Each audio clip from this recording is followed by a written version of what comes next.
Viewer discretion strongly advised. Have more fun. It is a beautiful early summer night in Chicago. Temperature at game time 88 degrees. Winds out of the west at 9 miles per hour. That means the winds are blowing out tonight. Hopefully the Cubs offense can take advantage against the very impressive young Florida Marlin ball club that's won 5 of their last 6 games and has pulled to within 3 games of the National League wild card race. And a team, Steve, that went to Philadelphia and swept the Phillies away on their home turf. So they come to town as hot as the early July weather here in Chicago. They fired Jeff Torborg and they added Jack McKeon, and that seemed to turn this team around. Now, this team's starting 8 is awfully good. They have tremendous speed. That's one of the things you have to contend with. They swiped 99 bases. That will be a factor tonight. There's the man known as Trader Jack for his days as a general manager. He's also managing his 5th ball club, and this Marlin team suddenly very much a factor in the wild card race. And when you look, they've got a couple more wins than the Cubs this year. They're 27-14 in their last 41 games. They're playing great baseball. They have very good, solid young pitching and a real entertaining offense that we hope we do not see in the 3-game series. Great speed at the top with Pierre and Castillo. Those 2 men have combined for 54 stolen bases this year. Then it's Ivan Rodriguez behind the plate, Mike Lowell at third, Juan Encarnacion in right. Derrek Lee, who hits most of his home runs away from home, is at first base. There, Alex Gonzalez is at shortstop. Cabrera, youngster, is in left. And Josh Beckett will pitch in bat ninth against former Marlin Matt Clement. Matt Clement on for the 17th start of the year, looking for his 6th win. The ERA a little higher than he'd like. Opponents pretty good, 245 batting average against. He's had pretty good control this year at times, and other times that sinker, especially early in the game, doesn't sink, and he's going to be put to the test as the Marlins have a pretty good offense. And it all starts with Juan Pierre, the youthful-looking center fielder, hitting .301. And he lays it down. Clement has to hurry and makes the play at first. 1 man up, 1 man down. You want to beat the Marlins, you got to keep Pierre and Castillo off the base paths, and there's a good start. Let's take a look at the defense and how they'll line up behind Matt Clement. It's Alou, Goodwin, and Sosa left to right. Hernandez, Gonzalez, Martinez, and Choi in the infield. Paul Bako gets the nod behind the plate, and Matt Clement on the hill looking for win number 6. You've already done a pretty good job keeping Pierre off base. He swiped 40 of them, and when he gets on, it just sets up what's proven to be a pretty potent lineup. Here's Castillo, 8th in the National League with a .320 batting average, a switch hitting middle infielder. We'll talk at length over the course of this series about what Florida will do at the end of this month. There are many folks who wonder how they'll be able to keep this team together, even if they are in contention. With Castillo, with Lee, with Penny, with Braden Looper. If they keep the team together and everybody is settled in arbitration next year, the Marlins payroll might jump by as much as $30 million before they address any other need next year. And that's quite obviously, with their stadium and attendance situation, a very, very big problem for the Florida front office. Now you have to deal with Castillo. If he gets on, he's another one of their base runners who's got some pop from the right side. Left-handed, he just tries to swat it to the left side and beat it out. Hernandez even with the bag, and he takes all the way. 3 balls and a strike. Paul Emmel, by the way, our home plate umpire, with Miller, West, and Kellogg joining him on tonight's umpiring crew.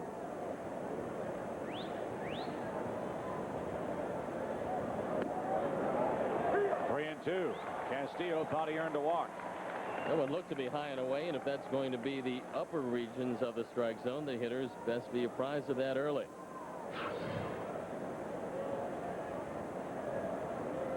I think Matt got a break there. Let's see if he can take advantage. Ground ball to the right side. He stopped Choi to his right. Clement wins the race to the bag. Good play at both ends. Bookend ground balls with pitcher and first baseman converging. 2 up, 2 down for Ivan Rodriguez.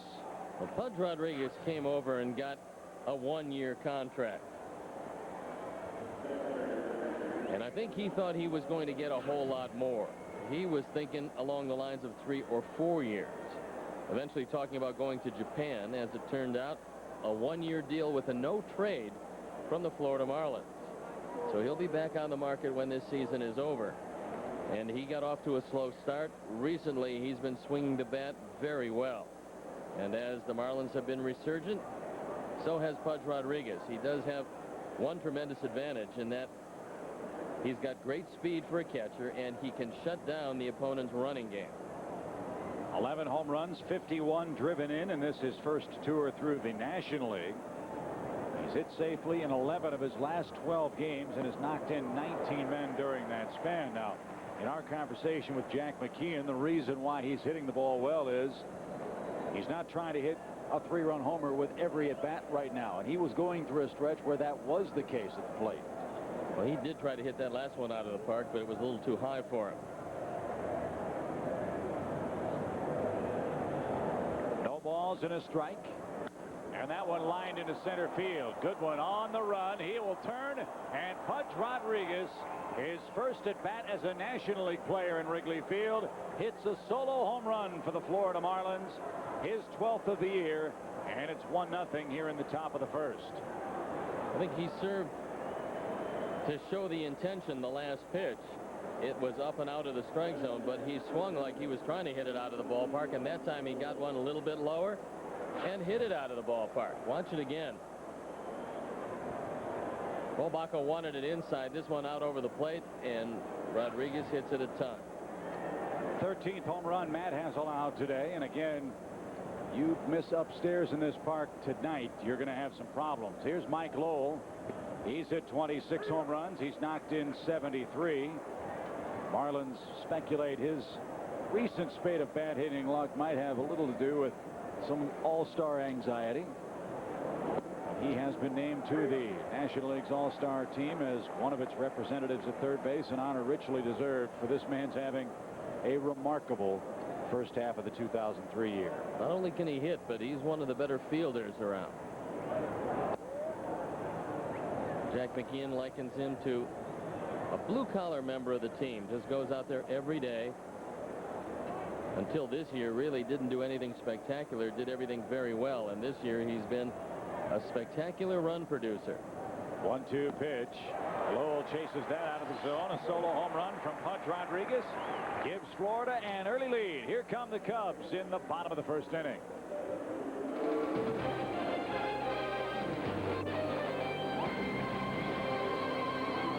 It after all shouldn't just happen on TV.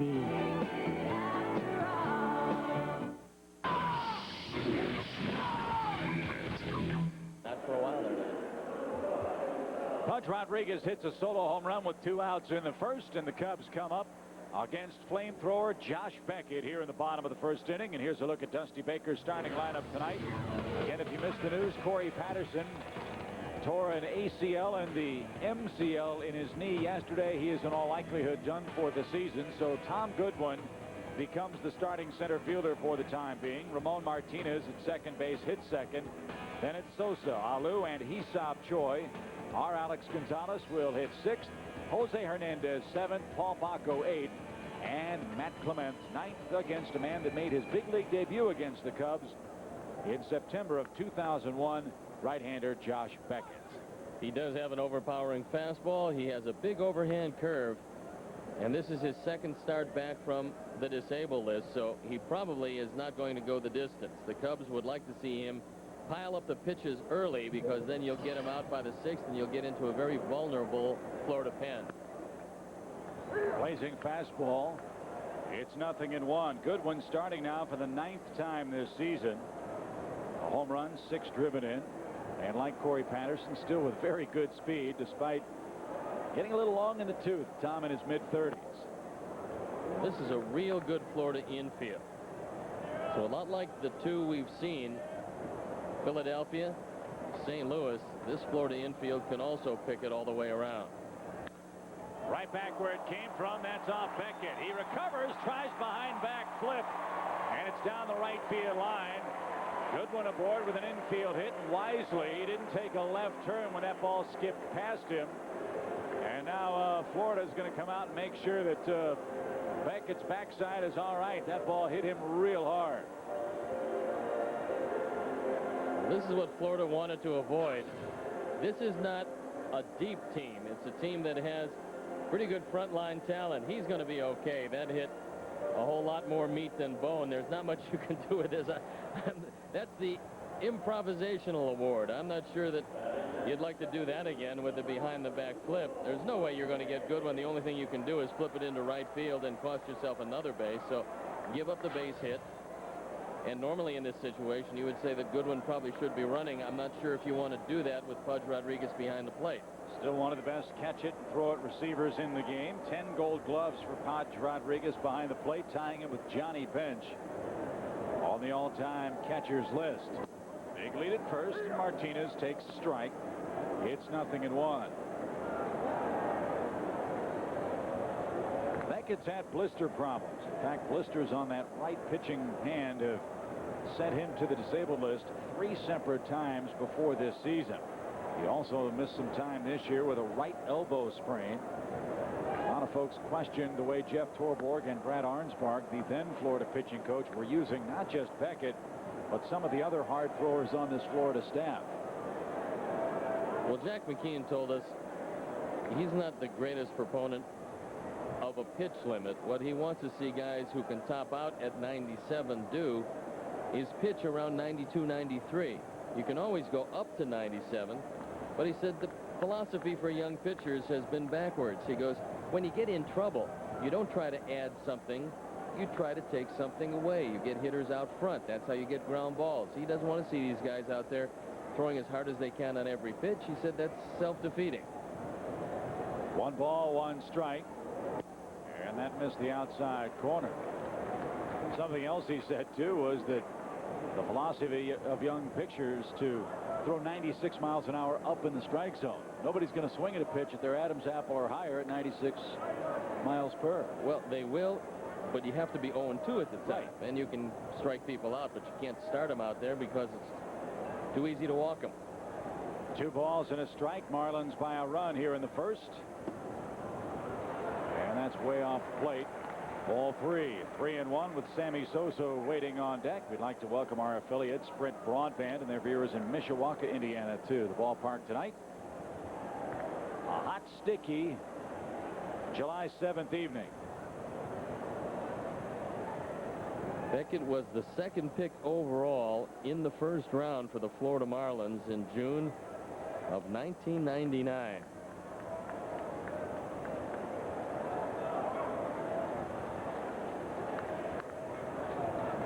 They have a fine stable of arms, and we'll see Dontrell Willis come out of the chute tomorrow afternoon, I beg your pardon. And also here on Fox at 1 o'clock Central Time. 3-1, Goodwin running. Ground ball, hit and run on, and it's executed perfectly. Cubs will have men at the corners with nobody out. Well, there's a trick out of Dusty Baker's bag we haven't seen much of this year. A hit and run in the first inning. That's one of the reasons why he's got Martinez in the 2 spot. You figure he'll make some contact in that situation. And he did just that, taking it through the left side. He got the fastball. You figured he would at 3-1.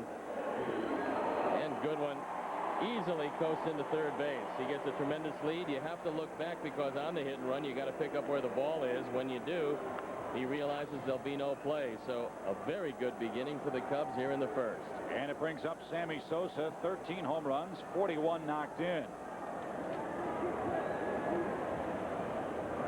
Florida playing back. They'll give up a run for a ground ball here, but Beckett cannot find the strike zone. Sosa not selected for the All-Star game.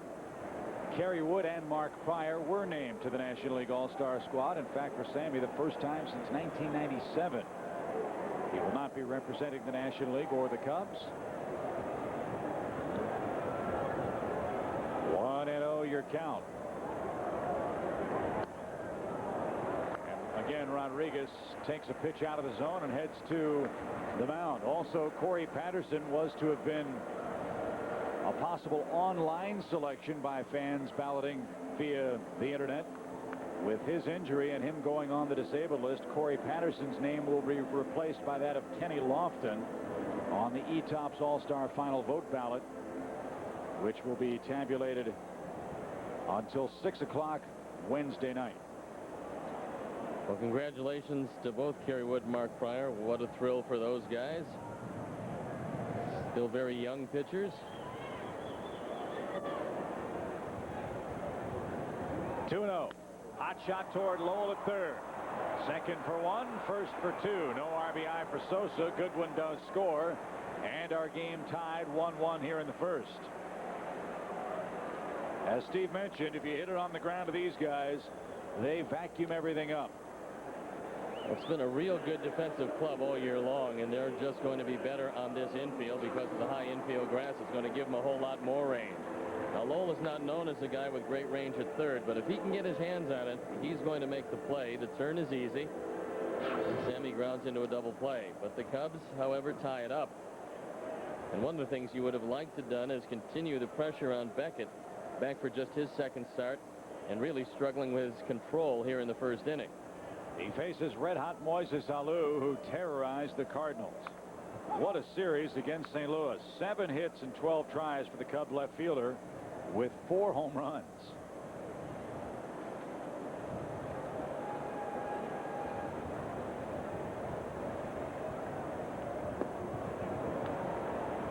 Former Marlin Alou himself could not stop his swing. 1 ball, 1 strike.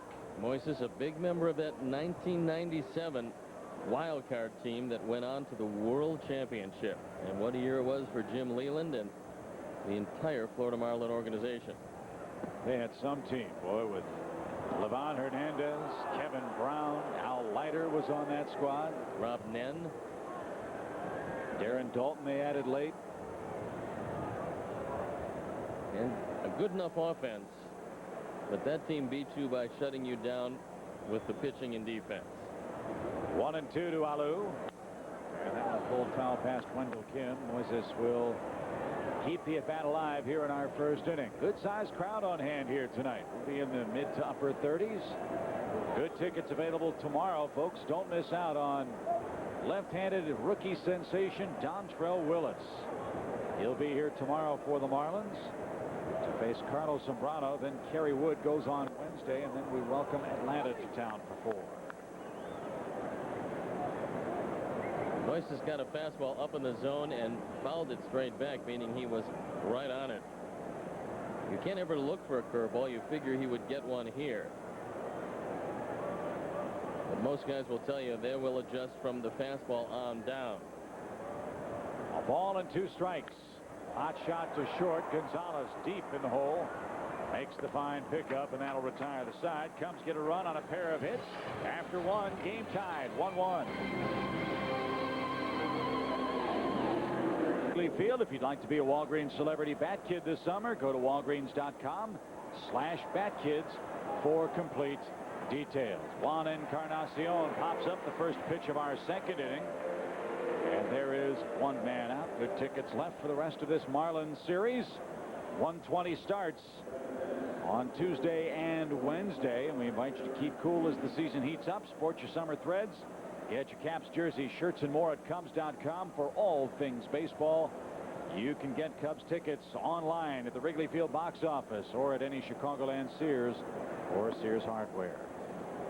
Matt Clement is trying to establish the inside corner to the right-handers, which is always a good thing if you've got a good slider, and that will protect it. He's also always had luck with the Marlins.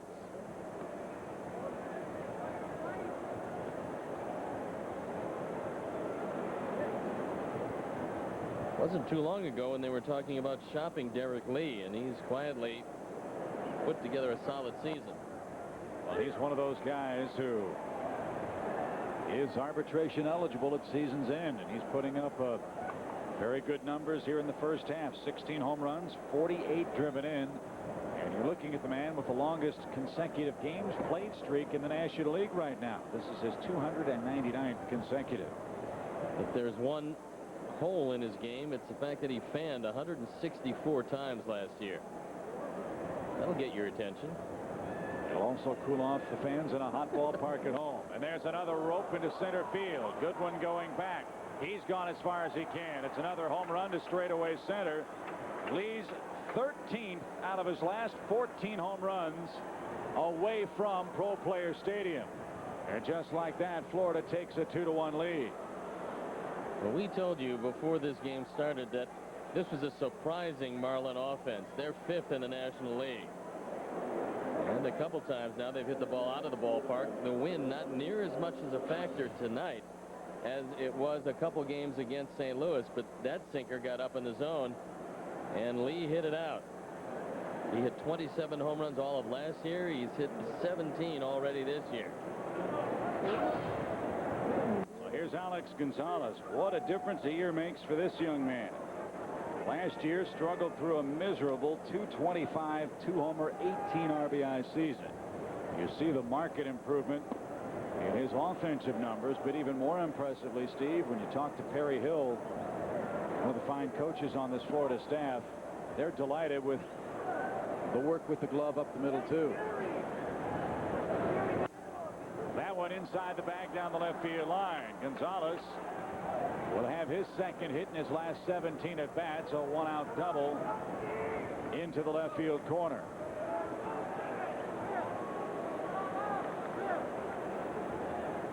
'23 of those on the year.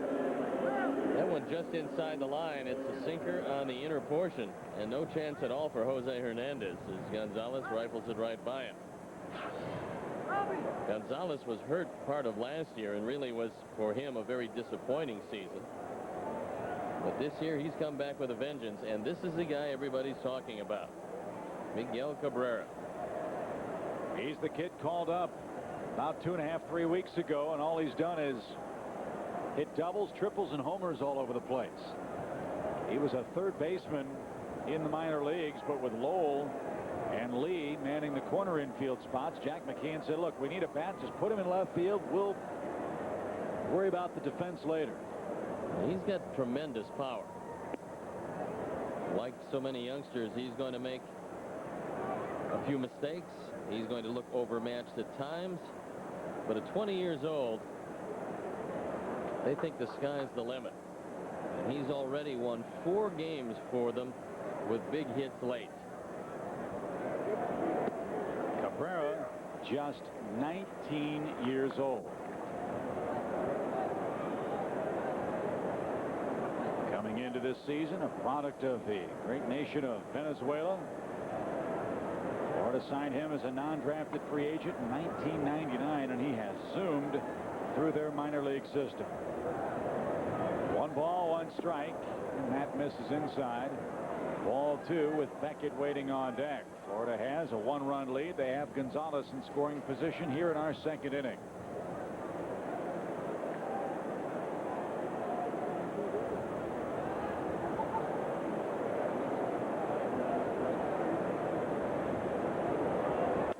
Line into center field. That'll drop for a hit. Here comes Gonzalez around third. There'll be no play at the plate. Cabrera drives in his 12th run, and he has the rarest of all of his kind of hits. It's only a single, but a real productive one. It drives home Gonzalez for a 3-1 Florida lead.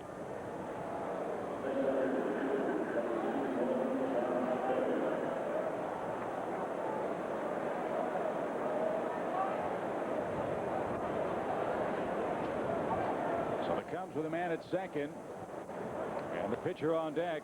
They face Cabrera. He makes them pay, and now Beckett. A long look down toward third, figures to punt. He has just 1 sacrifice on the season.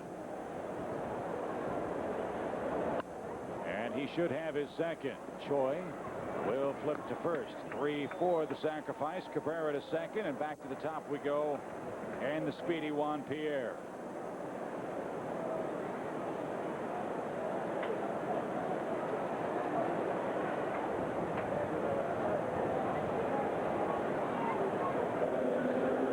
Decided they want to change their team. They wanted to go from what they perceived as a power team to a team that could run teams out of the ballpark. That's why Pierre is here out of Colorado. That's why Preston Wilson, Charles Johnson are in Colorado instead of Florida. And by and large, Pierre has done exactly what they've asked of him.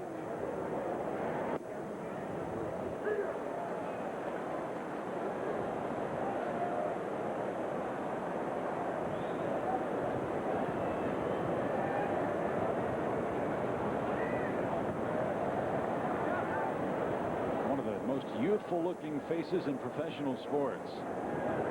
This kid goes to the Sears Tower. They probably charge him the kid's admission. He's still a pretty young man at 25 years old. He'll be 26 in August. And he came over with Mike Hampton in exchange for Johnson, Wilson, Pablo Ozuna, and Vic Derensburg. A ball and a strike. That's a real odd trade as that one moves past Bako. Cabrera to third now on a wild pitch. Well, a lot of people felt, Chip, that it was by and large a salary dump because they knew they weren't going to keep Hampton. But they got what they wanted. Very speedy center fielder. This one going to the bricks. It is a wild pitch.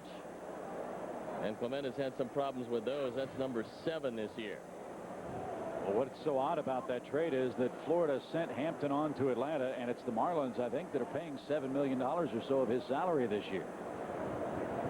2-1 to Pierre. He lays down another bunt. Clement fields. Underhand flip. Close play, but he got his man. And that'll retire the side. 2 runs, 3 hits. A runner stranded at third after 1.5. Florida leads it now 3-1.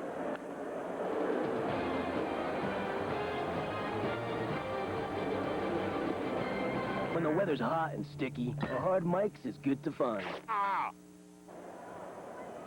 He's one of the most controversial sports figures of all time. Now Mike Tyson and those closest to him speak out like never before.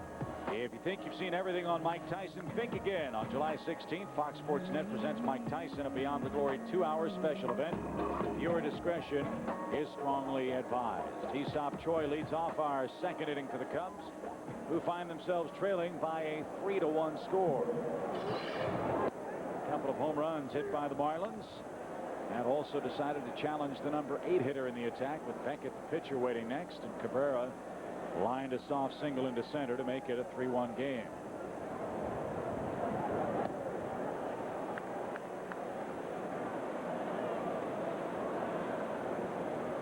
Aesop hitting .245, 3 for 12 since coming off the disabled list. Of course, that injury suffered against the Yankees last month. Rocket into right field, a hanger, and he banged it.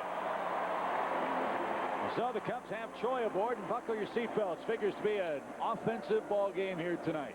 They're trying to take advantage of the breaking ball that isn't quite as sharp as it probably will be as Beckett moves along, and Choi just rifled that into right field. We'll take another look at it. There's the curveball, and it stays up in the zone, and Aesop hits it right on the button. So here's Alex Gonzalez. See if the Cubs can win the battle of the Gonzalez shortstops. He's got .245 for a batting average, 10 homers, and 31 knocked in.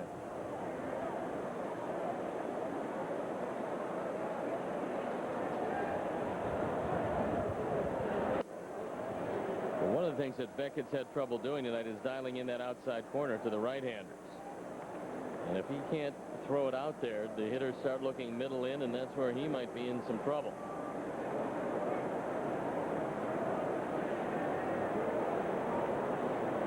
One ball, no strikes. Swing and belted left center field, and we are tied.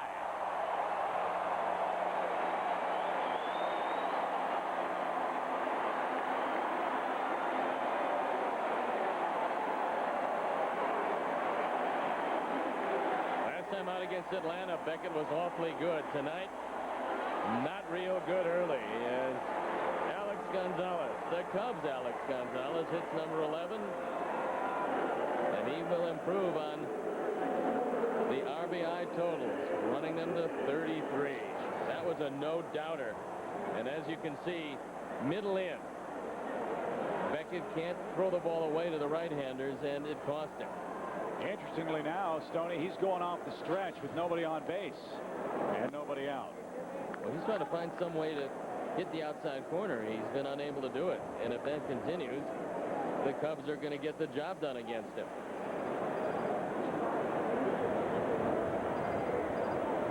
One ball, no strikes to Hernandez. It's ball 2. Now Beckett goes back to the windup.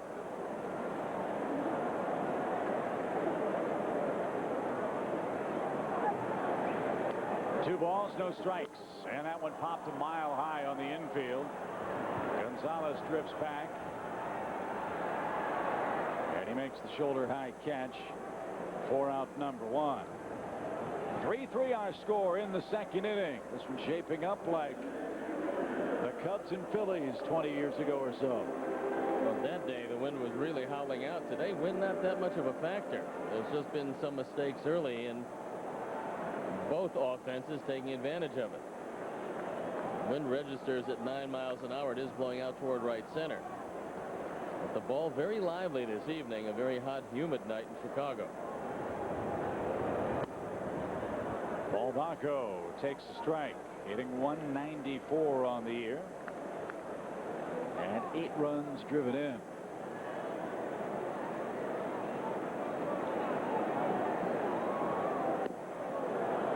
Two. In the other baseball, Philadelphia trying to rally the troops. They're leading in Montreal 1-0. Braves over the Mets 3-0 in the 5th at Shea Stadium. Brewers at home over the Pirates 2-0. Reds lead Houston 1-0. The Astros have activated Roy Oswalt upon the way. And Beckett has his first strikeout. Matt Clement to hit with bases clear.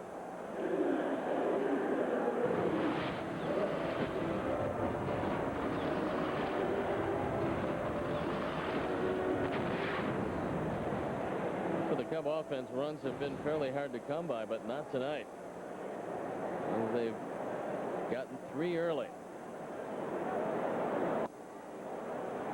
A strike to the Cub pitcher, Matt Clement.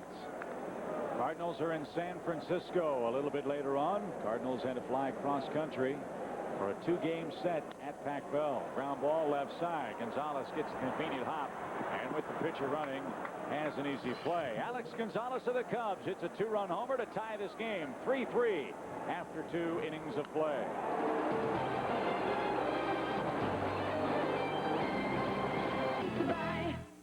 Had this injury too, baseball and football and a lot of other sports, and a lot of people have come back from it. And I think today with all the technology and medicine and the exercises, if I stay focused and stay positive, and I think everything will be fine. Cubs center fielder Corey Patterson talking the day after that knee injury suffered against St. Louis yesterday, and you can't put into words how devastating that injury is for this Cub team. Not so much offensively, which was a big part of it, but his glove so underestimated by a lot of teams in Major League Baseball. He was having just an all-around great season, and he will be missed the final 2.5 months of this season. Well, he was also a big part of the Cubs running game, and in his absence tonight, they broke out the hit and run in the 1st inning, and that worked to perfection. So Corey's going to need some knee surgery. Hopefully he'll be ready to go by spring training. And don't count that kid out. He was off to a flying start here in 2003. So to the 3rd we go. Castillo puts bat on the ball and rolls to Choi at the bag at first. Easy out. 1 away for the Marlins. Thursday, July 10th, the first 10,000 adults get an official Cubs t-shirt sponsored by Fox Sports Net. The Atlanta Braves are in town. First game of a 4-game series. Game time 1:20. There are a few good tickets still available for that series with the perennial champions from the National League East from Atlanta. Sandy Crum and the Cubs staff want to send along best wishes on a speedy recovery to Myrna Clough in Evanston Hospital. Sandy has a very unique way, does he not, of passing along his get-well greetings with us to air? As most trainers, he would put it on a gauze pad, and it's exactly how he sent me the note. Very nice of him to do that, because it could come in handy before this is over. There's no question. Swing and a miss by Pudge Rodriguez. A solo home run. Look at Sandy, the diminutive Cubs trainer. But he is spunky. And far too busy for his and everyone else's liking right now. 1 ball, 1 strike. Tie game 3-3. Clement has not been able to get the sharp bite on that slider yet. He threw a great game against the Phillies, allowed just 1 hit. And he pitched around guys that historically have given him trouble. He walked 6 men in that game.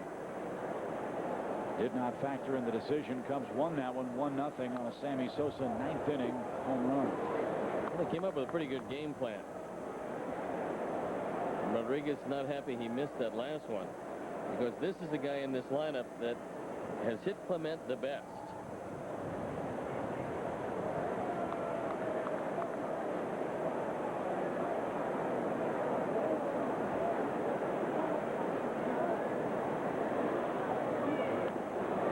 Tipped at the plate, but Bako could not hang on, and Rodriguez stays alive at 2-2.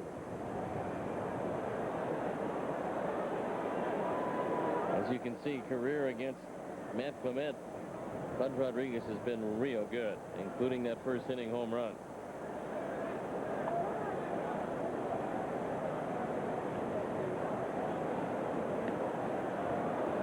Full count now to the Marlins catcher, with Mike Lowell waiting on deck. Marlins are in the heat of the playoff race, just 3 games out of the wild card at the moment. And Pug swings through that. Montreal, by the way, just put a 5 spot on the board in their half of the 4th inning to take a 5-1 lead over the Phillies. This Marlins team depressed the Phillies. There's a look at a hanging slider, and Matt was lucky to get away with that one. That one hung on the inner portion. And so, as most pitchers realize, not every mistake goes out of the ballpark. Sometimes, if you're lucky, you get away with it. Here's Mike Lowell. He struck out swinging, and he is expanding his strike zone. We get a lot of email from fans wondering, will the Marlins change their minds about moving Lowell or others if they fall out of the race? We're not the general manager of this Florida team, but Larry Pinefest said he's not moving Lowell, and they hope at the season's end to try to induce him to sign a long-term contract and be the cornerstone of that franchise. He means a whole lot to this team, and he is having a career year. Ground ball to Alex at short. And Lowell will be retired here in the 3rd. Good to see Matt start to roll up some ground ball outs. Nothing happening in the Florida 3rd. Tie game, 3-3. Mike Tyson, Beyond the Glory. Viewer discretion strongly advised.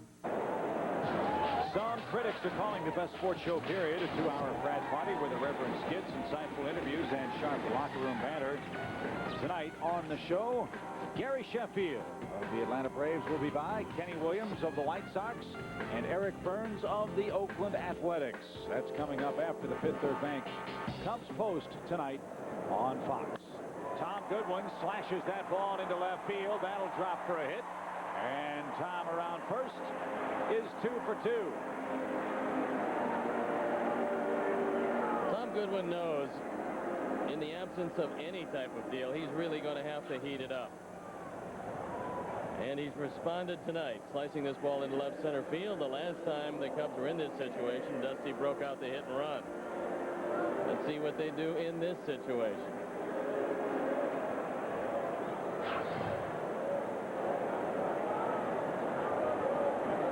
Martinez was the back end of that hit and run. Cubs put runners at 1st and 3rd with nobody out. Got only 1 run as Sammy, the man on deck, hit into a double play. And that's really been a vexing problem for this Cub team all year long, Steve. We've bemoaned the attack at times in situations where you figure they're going to get 3 runs in an inning. They'll get 1 or none. 4 runs, sometimes 2. 1, they get none. It's a tough way to win when you don't cash in opportunities more consistently. That one rifled into right center field. Long run, Pierre. He ranges to the track. Goodwin all the way around second. Really has to hustle back to first and does make it ahead of the play. How about Pierre in center field? Some kind of catch to Rob Martinez. Well, the Cubs, I'm sure, realize that Juan Pierre is one of the fastest guys in the league. And that one, although hit hard, was hit high enough for Pierre to come back and make a shot. On the run, he had that ball all the way, and Goodwin did at first something that I couldn't understand, rounding second that far, but he went back, touched the bag, and got back. Watch it again. You'd have to figure as high as this ball is that he was going to make the catch. Fortunately, he puts on the brakes, able to re-tag the bag and come back to first. Some kind of play by Pierre in center field, and now Sosa hits. With a man on and one man out. Florida defensively this year in the top third. They have the fourth best defense in the National League right now. Well, it should be to elaborate on the point that you made about the Cubs not maximizing their opportunities. If you look at most of the rallies by any of the big offensive teams, you'll notice something very similar, and that is you very rarely get 5 or 6 hits in an inning. So to maximize your offense, you have to take a base on balls. It's not necessarily just the big hit. And Dusty's right. It does drive you crazy when they don't get the big hit, but the difference would be a couple of walks in an inning. Driven down the right field line. That ball, however, is slicing and is out of play for a strike. It's 0-2. Now, we've said it a number of times. The Cubs, many times this year, have had 3 hits sometimes in a row, 3 hits in an inning, and they come away, they don't score anything because they don't draw the walk or 2 that maximizes that particular inning. So this is just not a real patient team. They, I'm sure, are realizing that. Well, the Cubs offensively, when you talk about patience, they're 12th in the National League in bases on balls earned. Why is that so important? Well, when you look at the on-base percentage, the Cubs are 13th in the National League in on-base percentage. Tough to score when you don't have men on consistently, and the Cubs have not had those opportunities. 0-2 to Sosa. Runner goes, the pitch high. Double clutch by Pudge, and the throw hits Goodwin right in the small of the back. Well, the Cubs now are down to 1 consistent base runner, and he's the man that just recorded stolen base number 14. And he picked a good pitch to run. He got the breaking ball. And I think that one caught him right in the ribs. You're not going to double clutch on Tom Goodwin and get him. Yes, right on the 5. And if you've ever been hit on the 5, you'll know that that stings. I've been hit there a lot. Here's Sosa again now. 1 ball, 2 strikes. Cubs stay out of the double play with the stolen base. 14th for Goodwin on the year. Game tied 3-3, and that's high and away. Ball 2. Sosa denied an RBI in the first inning. That is the official scoring penalty for hitting into a double play with the man at third base. What Semmy has to lay off is the face-high fastball. Beckett throws 95, 96. He doesn't mind heating you upstairs. And again, that's something you want to stay away from if you can. 2 balls, 2 strikes. Big lead at second by Goodwin. And a cue ball shot is out of play. 2-2. Well, Beckett eventually is going to refine that straight change. Right now, he throws a good hard fastball. He has a good curve. But if you're going to basically be a 2-pitch pitcher, you give the hitter a chance to guess right 50% of the time. Eventually, if he refines the straight change and makes it better, he's going to be a whole lot tougher. Right now, he's still a very young man, and he does have a great arm. Beckett's just 23. In the air, right side, again out of play for Sosa. Marlins have done a real good job in very adverse circumstances. We've talked at length about what they had to do after the 1997 season. Dave Dombrowski, Gary Hughes, the rest of the then Florida staff had to trade away a lot of big-name players, and everyone in baseball knew they were under a financial gun to do it, and they got some pretty good talent in return. Zach, when you look at who they're starting position-wise today, Pierre came from Colorado. Pudge signed as a free agent from Texas. Mike Lowell, a former Yankee. Encarnacion came from the Reds. Derrek Lee came from San Diego, and they've drafted and acquired a whole lot of young power pitching. 3 balls, 2 strikes to Sammy, with Alou waiting next in the Cubs third. Sosa putting together a real good at bat here, spoiling some tough pitches. Beckett is a product of the Florida system, but there aren't many of them. They've had to mix and match. They've had to trade their way into what has been a pretty decent pitching staff. Brad Penny from the Diamondbacks, and Pavano originally from Boston, then Montreal. They got Nate Bump on the staff now. He was originally from San Francisco. But Beckett is there. That was that high fastball that I was talking about a few pitches ago. Second strikeout of the game, and that's the one you have to lay off because you usually can't catch up to it upstairs.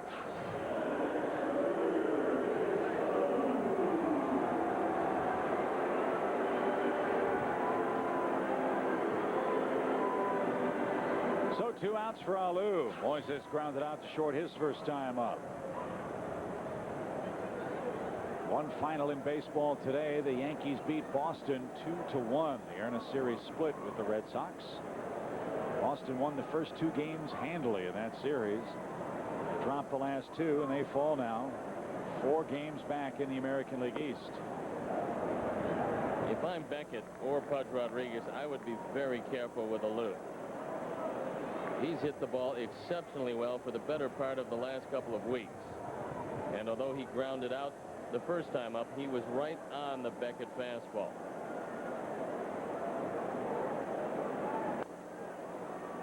Bounced foul over third.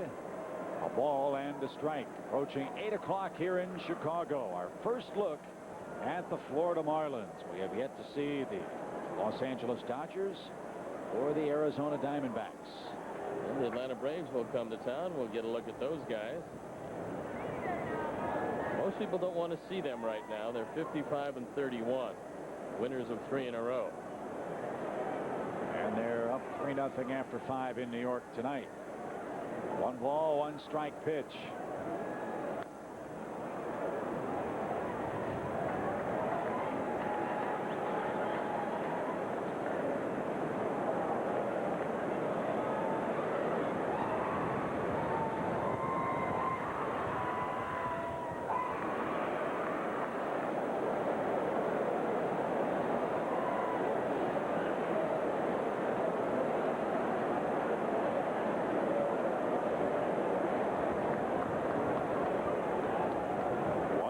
Two strikes. Popped up back toward us. That time Beckett got away with a hanging curveball, just as Clement got away with a hanging slider last inning. That ball right up in the eyes of Moises Alou, and he just flat out missed it. So at times, if you're fortunate, you do get away with that. Other times, it's 5-3.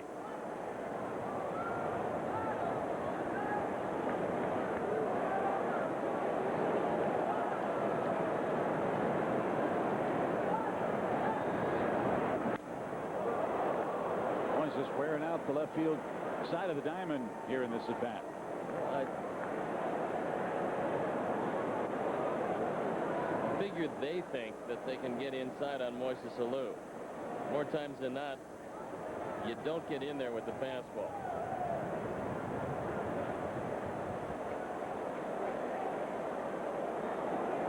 Again, the 1 ball, 2 strike pitch. And again, the Cubs go fishing up in the zone. A leadoff single wasted in our 3rd inning. Game tied 3-3 at the end of 3. 2-1 weekdays on Fox Sports Net. As we head to our 4th inning, time for our Aflac trivia question. Which Cubs player holds the record for most consecutive All-Star appearances? Our alert listeners and viewers might have heard a clue earlier in our telecast. We'll have the answer for you when the Cubs hit in this 4th inning. Tie game 3-3 with Juan Encarnacion leading off. And that went right off his thumbs for a quick strike. Encarnacion has been a pleasant surprise. He's hit the ball out of the ballpark. He's kept that batting average up over 280. And he's on a pace to drive in 100.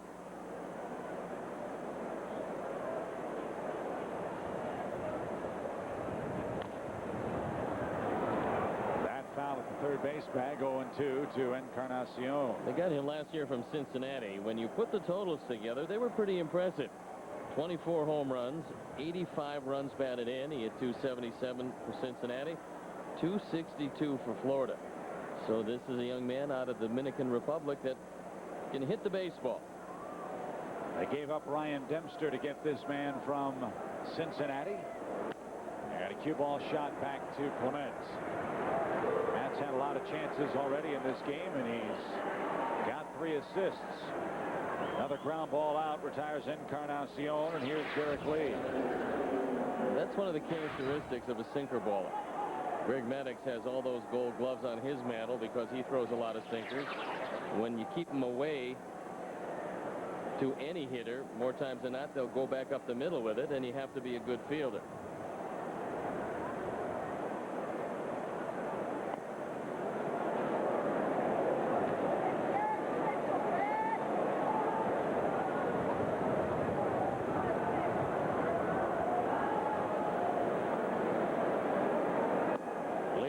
At an inside corner strike.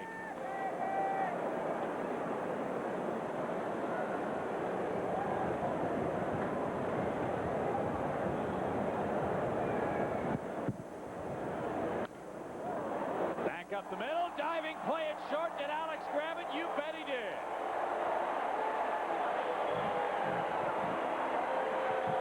Two outs. And what a play up the middle. I think Derrek Lee thought that he had a base hit. When it left the bat, he figures it's going to shoot it right up the middle into center field. But Alex Gonzalez, the Cubs Alex Gonzalez, has other ideas, makes a fine play to his left. And then he shows Joe West that he did indeed catch it on the fly.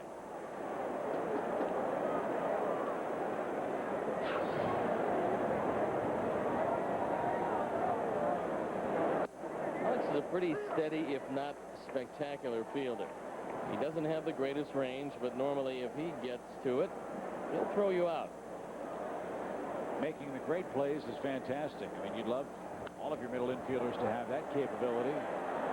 But true testament, I think, of a major league shortstop is to make all the plays you're supposed to, and Alex certainly does that. Well, most managers will tell you that that's really what they want out of their shortstop, and perhaps in the last 7 or 8 years, the shortstop position has really gone through a transition. Now they're really looking for offense out of that position. There was a time when all you had to do was play defense and you could win a major league job. I think those days are over for the most part.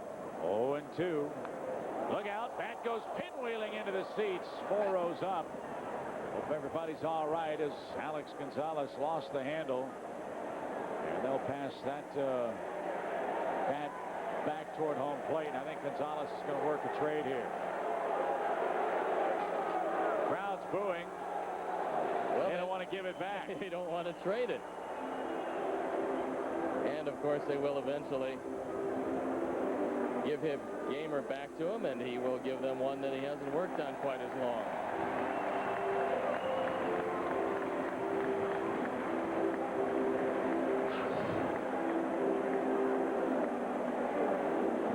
This one gets away, and there Alex Gonzalez, for the moment, loses his gamer, but he does get it back. Monsanto can say the same thing from time to time as Clement strikes out his third man. He's retired 8 men in a row, and we go to the home half of our 4th inning, still deadlocked at 3.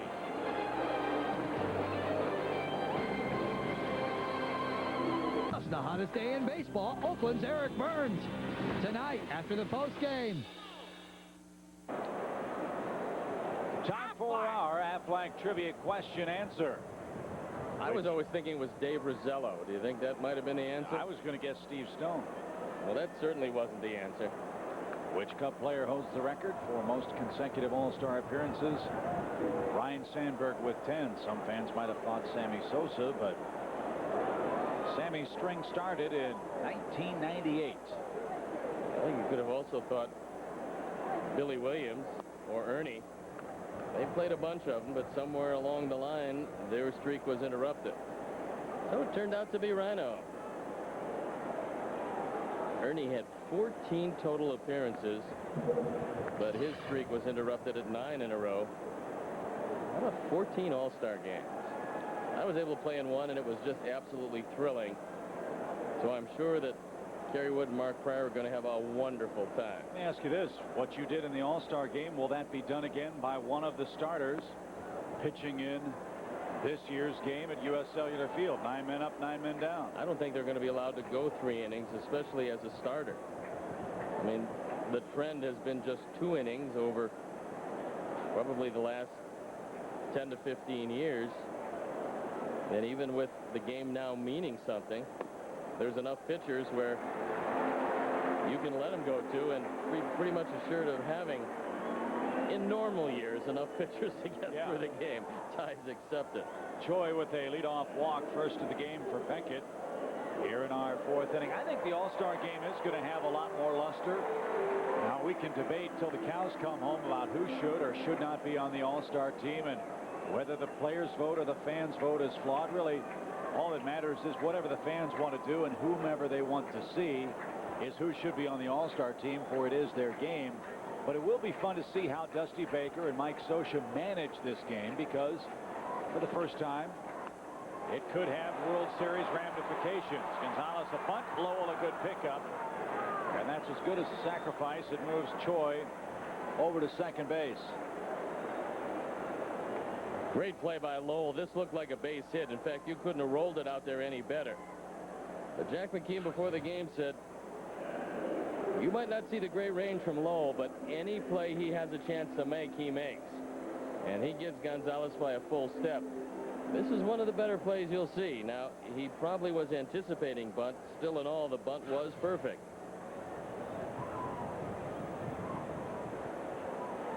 And so a man in scoring position now for Jose Hernandez, who popped out his first time up.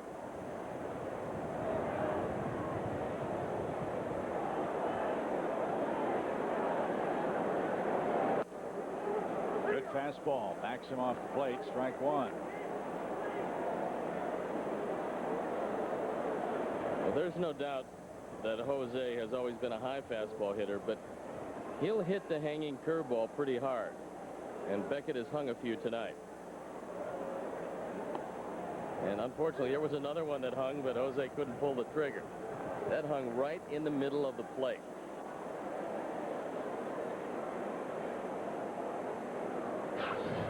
Oh, 2 to Hernandez. Cubs got him June 19th from Colorado for Mark Bellhorn. That miss downstairs. Again, with the All-Star game, the Braves and Cardinals will be richly represented at the All-Star game. 7 Atlanta Braves, 5 Cardinals were named to the All-Star team. Seattle and Oakland with 4 each. The only other teams to place more than 3 players on the rosters for the All-Star game. Well, this was an interesting mix this year, Chip, because the fans had a voice in who started the game. The players had a voice in the extra men. It is almost as interesting who didn't make the team as who did. Well, I mean, look, you got 32 spots, so you're always going to have someone who has a great year and is slighted. But for the first time in a long time anyway, the players decided a whole lot of guys that were having very good years this year and in other years might have been slighted. 2-2. That's over the outside corner, a blazing fastball. Hernandez is struck out. That's 4 of those from Beckett tonight. And Bako will have to supply a 2-out hit if the Cubs are again to take advantage of a leadoff base runner. Well, Chip, it'll be interesting to see if they pitch to Bako here. The reason we say that is that Clement hasn't had an all-world year with the bat. He was handled pretty easily in the second inning. And you've got the go-ahead run out at second. And we've seen the Cubs do this a whole lot where they pitch to the 8th hitter and get burned. They're going to put Bako on, and now it's up to Matt Clement to see if he can deliver. He came in hitting .240 despite that 0 for 1 tonight.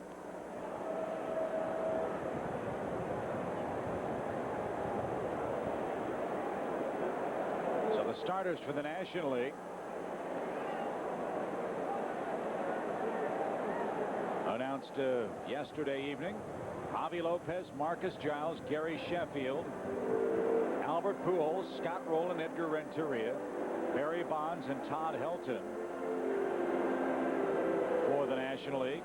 3 members of the Yankees will start. Hideki Matsui, Alfonso Soriano, and Jorge Posada. Ichiro and Manny Ramirez will be in the outfield as well. Carlos Delgado, A-Rod, and Troy Gloss of Anaheim round out Mike Sosa's squad. So here's Clement, 2 on, 2 out, 2 walks in this Cub fourth. Our game tied 3-3, and Clement, a line drive into the right field corner. That's going to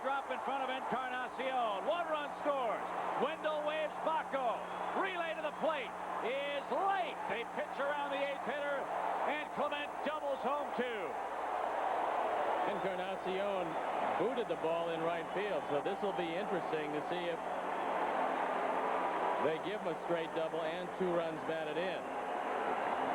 Wendell Kim with a real close eye on Encarnacion, and when he saw him have some problems with that one, he just kept on waving Bako. So an inside-out swing. Matt Clement, a much better hitter this year than last, drives home a couple. This ball gets by him, and watch it again. Wendell deciding that he's going to take a shot. Now, Choi's going to score easily, but he figures they can't get Bako, and he was right.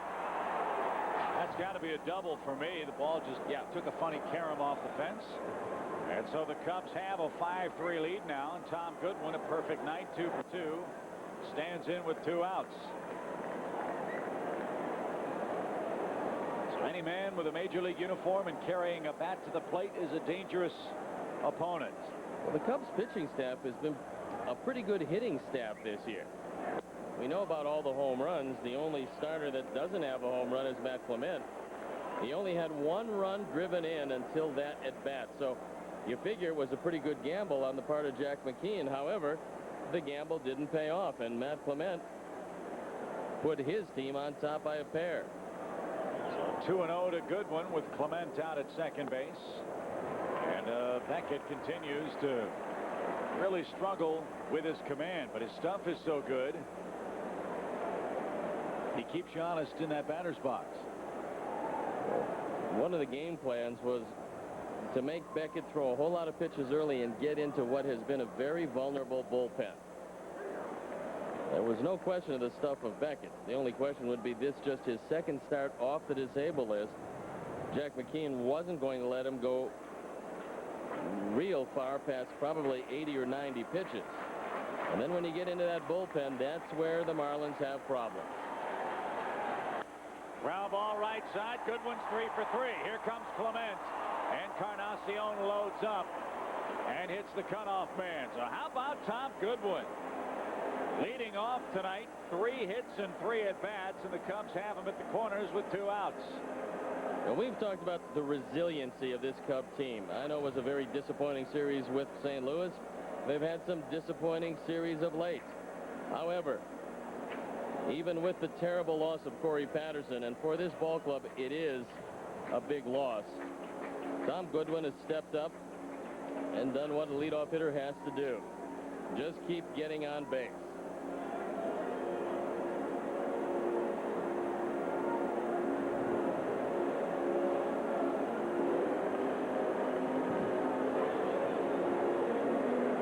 David Kaplan has moved into the booth.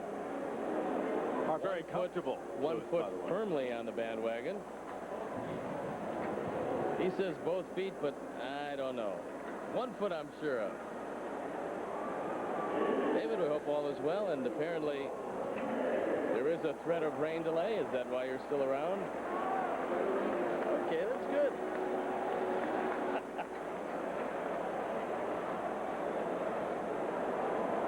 So first and third for Ramon Martinez. He singled and was robbed by Pierre. A great running catch in right center field.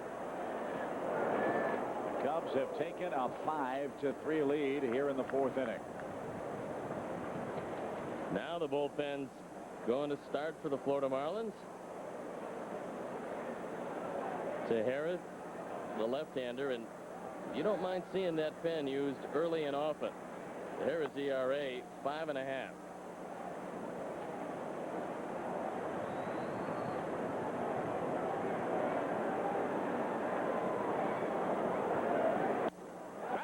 Came from up the middle. Clement scores. Goodwin around second. He'll make it to third without a throw. And surprise, surprise, the Cubs are out running and out hitting the Marlins in the opener of this 3-game series. It's 6-3 here in the 4th. The Cubs know they're going to run every chance they get on Pierre. And every chance they've gotten, they have run. So Martinez drives in run number 22, takes it right back up the middle. They are pounding away at Josh Beckett, who's really had some problems. If anything, he's been unable to harness the command of the fastball away to the right-handers, and the Cubs have made him pay for it. And this is an example of what Steve and I were talking about an inning or so ago about the importance of on-base percentage in an inning. You put guys at first and third and keep that up either with singles or bases on balls, it puts a ton of pressure on the pitcher. And so far, Beckett wilting under it here in the 4th inning with 3 more runs in. 3 consecutive hits with 2 outs, by the way. And one of the keys, the leadoff walk to Hee-Seop Choi. 2 walks in the inning. The Cubs have scored 3. 1 ball, 1 strike to Sosa, who has 512 career home runs.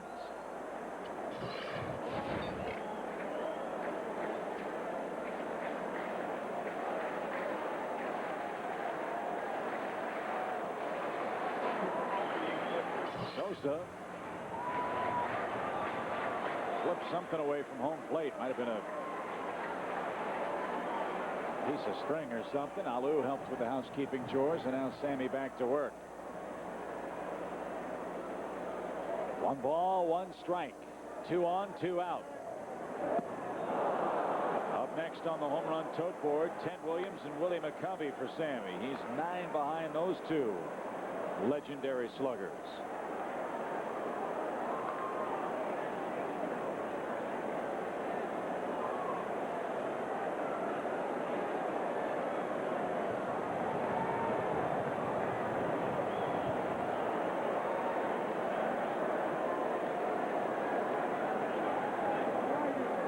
Comes the 1-2.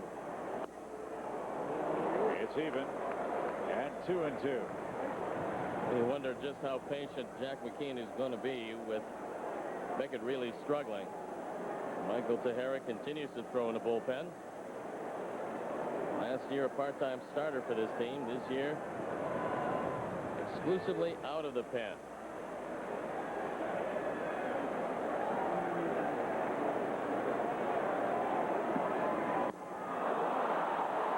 Comes to an end, but the Cubs have a very profitable 4th. They scored 3 times, and they make it a 6-3 lead heading to our 5th. I'm Gail Fisher inside the Fox Sports Net studios with this Pontiac in-game update. And the rivalry between the Red Sox and Yankees lived up to billing today. Bottom 9 all tied up, bases loaded. Curtis Pride hits one to Todd Walker. Walker bops it. And the Yankees go on to win by a final of 2-1. Chip and Steve, pretty exciting game today in the afternoon heat. You're right about that, Gail. And the Cubs having some excitement of their own here in Chicago. 6-3 our score as twilight upon us. And Matt Clement pitching lights out. Steve, he's retired the last 8 Marlins he's faced after a very shaky beginning. The Cub offense has given him now a 3-run lead. Well, this will be interesting, Chip, because he did run the bases. It is a hot, very humid night. Let's see how much it took out of him. Miguel Cabrera takes a strike. After he gave up the base hit to Cabrera in the 2nd inning, all of a sudden everything came to him, and he's gotten very tough. So hopefully running the bases won't be draining for him. Little ground ball to the left side. Alex in, up, and across. 9 men in a row retired. 1 away in the 5th, and Beckett will hit for himself here. Cubs fans, again, we're excited about talking Cubs baseball Wednesday, July 23rd. Join us at Harry Carey's downtown. You'll talk a lot of Cub baseball. You get a great meal. Our first Talking Cubs baseball sold out very quickly. It's a $50 admission. And don't miss out on what should be a real great luncheon. 312-828-0966 is the number to call. We look forward to seeing you again. We had Joe Borowski and Corey Patterson as our first guests, and they were terrific. Learned a whole lot about 2 guys that you see all the time, but might not really understood what goes into getting prepared. 2 guys, different stages of their careers. One guy very young, just starting out, who now has a substantial rehab ahead of him, and Corey Patterson, and Joe Borowski, a guy who spent a great deal of time trying to get here. And one of the great stories in all of baseball this season. No question about that. So we are endeavoring to get our guests for the second show lined up, and as soon as we have that, we'll let you know who it'll be. As Beckett looks meek on that swing. 10 straight men retired. That's Matt's 4th strikeout of the game. Well, I'm not sure I'd like to see a pitcher rotating that shoulder as Matt Clement just did. Hopefully he's all right. It's really a night where you don't stiffen up too much. It's a zillion degrees with humidity around 75%. So hopefully he didn't tweak the shoulder with that breaking ball, because since the 2nd inning, he's thrown the ball exceptionally well. And this was the Matt Clement we saw last time out, even with better control. Here's Pierre. He's tried to bunt twice, and Clement has retired him twice. Well, both times he tried to drag it by Clement, and then it's a race to the bag. He wasn't able to do it either time.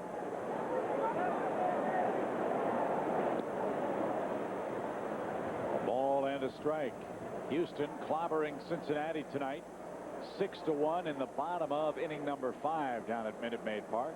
Cincinnati might still be reeling. They got swept by the Mets, who are really struggling, and the Mets starting to unload their team. They went in and clobbered the Reds, and the Reds, I think, finally starting to feel the effects of no pitching staff. Their pitchers, and I'm not talking about the bullpen. The bullpen's been pretty good. The starting rotation has really struggled. One wonders why Carl Lindner, the billionaire owner of the Reds, has not allowed Jim Bowden in a new ballpark's first season to open up the purse strings a little bit, because with that offense, any kind of pitching, you figure the Reds would be a real tough candidate in this Central Division race. Fortunately for the Cubs, the Cardinals, and the Astros, it hasn't worked out that way, at least not right now. Cincinnati, despite probably on the pace to lose their 5th in a row and fall 7 under 500, still finds themselves in the race. It's the Pittsburgh Pirates. 8 games under 500, but winners of 4 in a row that still a factor at 6.5 games back. So you have a division where nobody gets eliminated. And now Dusty coming out, and he wants to have a word with Paul Emmel. Did they call a ball on Clement? Well, that's, I think, what Dusty's asking. He thought it was a foul tip. And I think they want the appeal. They want to talk to Jeff Kellogg. I think Dusty is saying that, look, that ball hit the bat, or Bako would have caught it cleanly. Why don't you check? And if you read his lips, he said, did the ball hit the bat? And the answer, I believe, is no. I think Paul just missed it and ricocheted off the umpire's arm. And so Dusty Baker out pleading his case. And that's what Dusty's saying. Yeah, when he checked the swing, it ricocheted, and that's why it deflected the way it did. Dusty's saying it redirected. But again, this is a judgment call. And look, Paul Emmel did the right thing. He felt that he didn't see it particularly well. Now he's calling in Joe West. And what this serves to do is, if nothing else, well, it gives the umpiring crew some face time. It does that. Watch it again. Let's take a look. I don't think. No, it did look to me like it hit the bat, but you never know. We're not down there. We can't really tell. Looked like Chippett went under the bat, but who knows? In the end, I'm sure the umpires will get it right. So Dusty hollers out at Joe West. And like the Rolling Stones, obviously the appeal went against him. He can't get any satisfaction. So into the Cubs dugout will go Baker. It just didn't look to me like it did, but then again, we're not down on the field, so Dusty trying to get the benefit of the call, just didn't get it. 3 balls and a strike to Juan Pierre. And the speedy man is on. That interrupts 10 in a row retired by the Cub right-hander. And for Matt, that is his first base on balls of the night. Well, so you're in a real dangerous part of the game now. Yeah, it could turn out to be a very big non-call for the Cubs, especially if Castillo can get on and keep this inning alive for Rodriguez and Lowell. Castillo, though, has bounced the ball to first twice, and Aesop Choi has made quick work of him. Well, he really helps you, Chip, when he tries to pull the ball left-handed, because he doesn't have any power from that side. Right-handed, he's a factor as far as power is concerned. He's hit 5 home runs. They've all come as a right-hand hitter, where he is substantially a better hitter. Huge gap in right center. Goodwin shaded around toward left center field. Being lead by Pierre with 40 stolen bases, and he starts and stops, and the bunt rolls foul at third. No balls and a strike. Again, we keep seeing hitters distracted by that man at first with the start, then put on the brakes move as the pitch is delivered. Well, I'm not sure it affects the left-handers as much as it affects the right-handers. But you're right. If you're going to run, run. If you're not going to run, then take a good secondary lead and keep your momentum going forward. It looked to me like Pierre probably wanted to run. They all have the green light, by the way, this entire team. Not going, and a bouncing ball up the middle. Alex in, up, and across, makes a good play. And Castillo and the Marlins retired in the fifth. Halfway through a steam bath at Wrigley, and the Cubs lead it 6-3.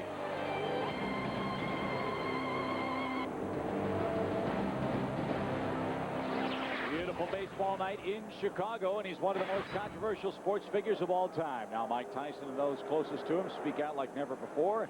If you think you've seen everything on Mike Tyson, think again. July 16th, Fox Sports Net presents Mike Tyson, a Beyond the Glory 2-hour special event.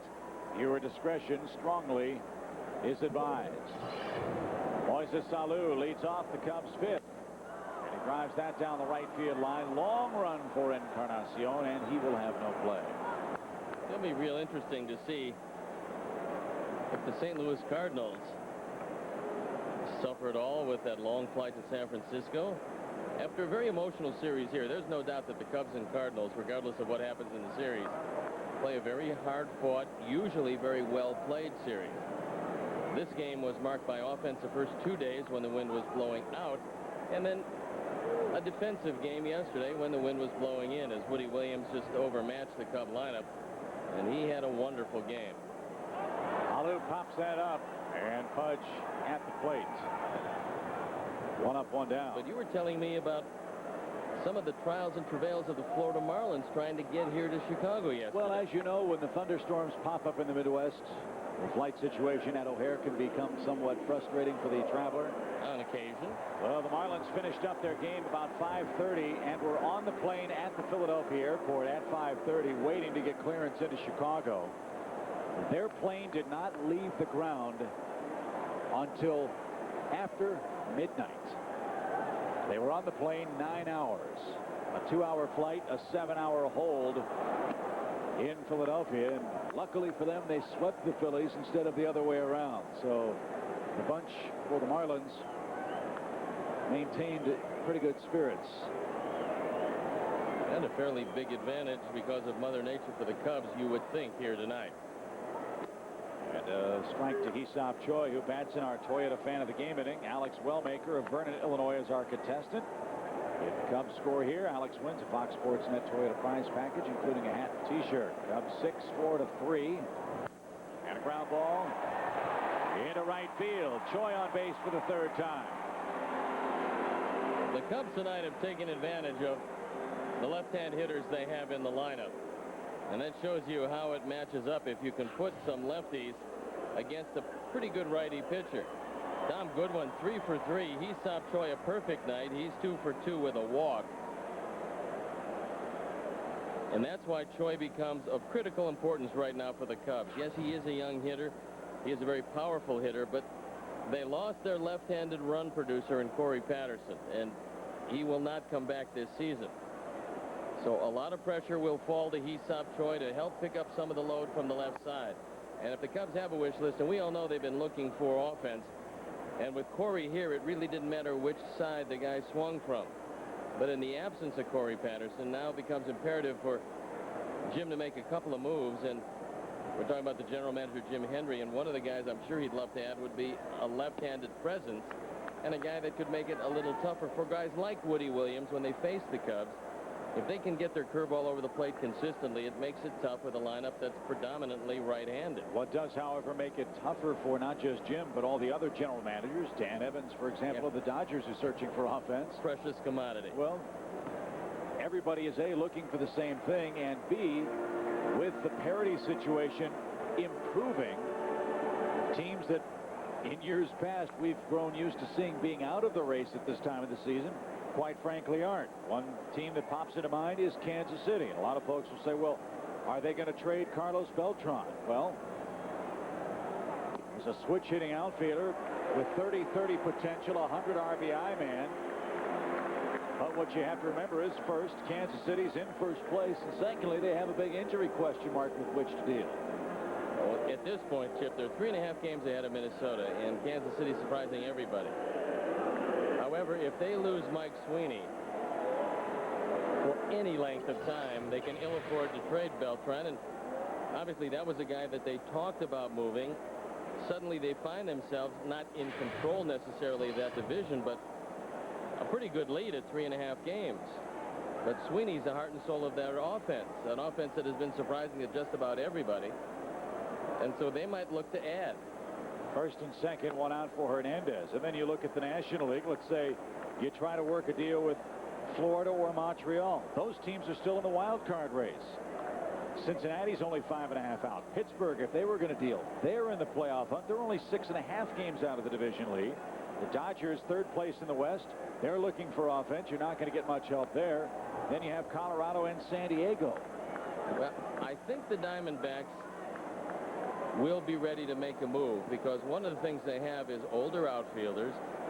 They proved that they could bring up some young guys from their system, and they know they've stayed in the race without Schilling and Johnson. So you might want to look to the Southwest if you want to add a bat, because I think one of the older guys is going to be available.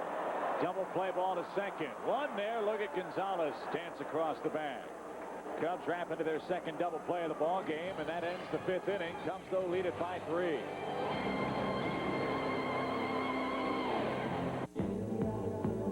Aggressive, rugged, authentic. Of all the thrilling lines on the Nissan Xterra, this may be the most interesting. The bottom line at the 614 for more information. That number again, 866-272-6614.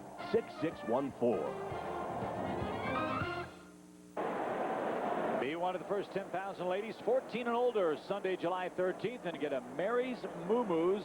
It might be, it could be, it is Holy Cow figurine by UNESCO.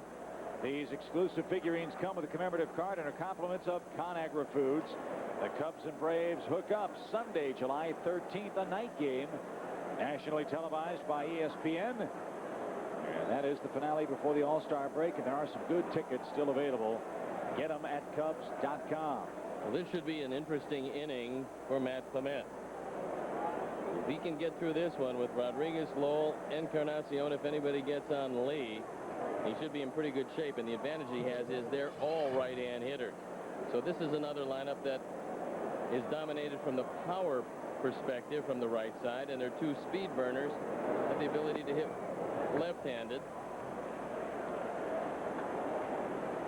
with, of course, Castillo being the switch hitter. Rodriguez is homered and has struck out swinging.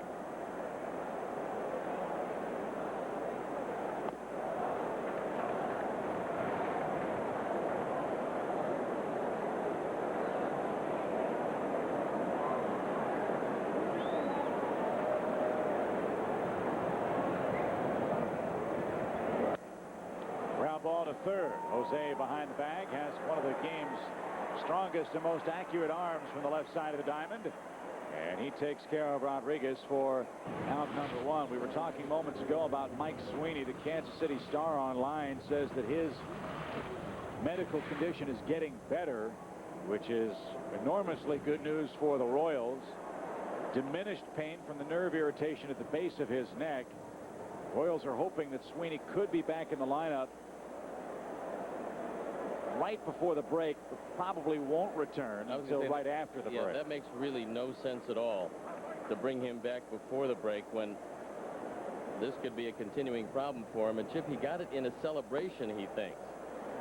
After winning a ball game, two things happened. One, he picked up one of his teammates. The other time, he won the game, and everybody pounded him on the back. And that's the only thing he can think back to how he got hurt. And that's a vital cog in their offensive machine. So they're talking about a cortisone injection.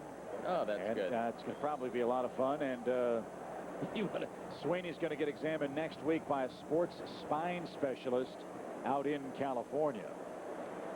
So they're hoping that he'll be 100% right after the break. And I think a lot of other teams looking for outfield help are hoping that's the case too, and maybe they'd move Beltran. Clement has handled Lowell easily, but now he's fallen behind.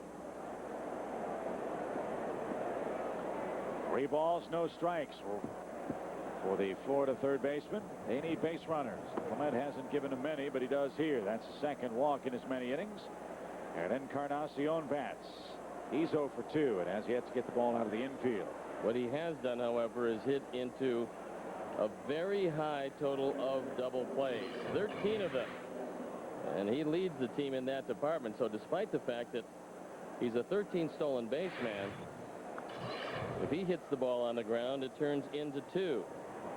And the Cubs infield playing at what they call double play depth, which means that Gonzalez and Martinez in a couple of steps looking for the ground ball and turn the double play. Encarnacion's had a few hamstring problems of late. And he waves and misses. He wasn't trying to single that one into right field. He was trying to hit that out onto Waveland. Well, Lowell does a lot of things real well. One of them isn't run. So this is a situation that cries out for 2 if Matt can throw the ground ball.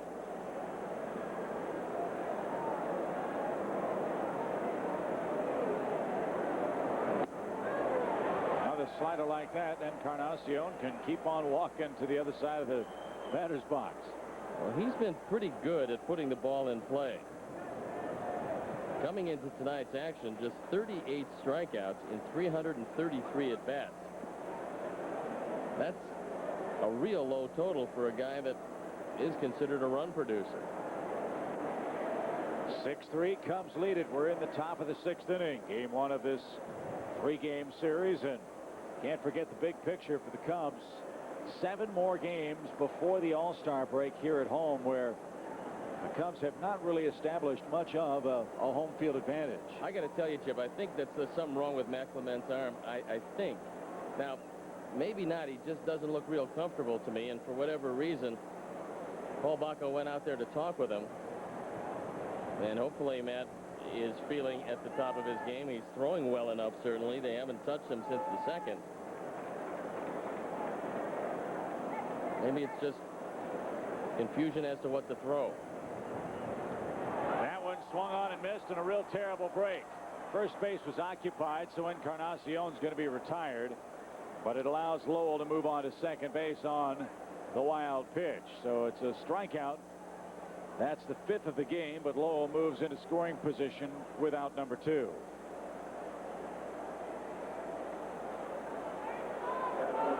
It's probably going to go as a wild pitch. We'll watch it again. Encarnacion, who doesn't strike out often, swings at this one, and it is indeed a wild pitch. So Clement has had some problems doing that.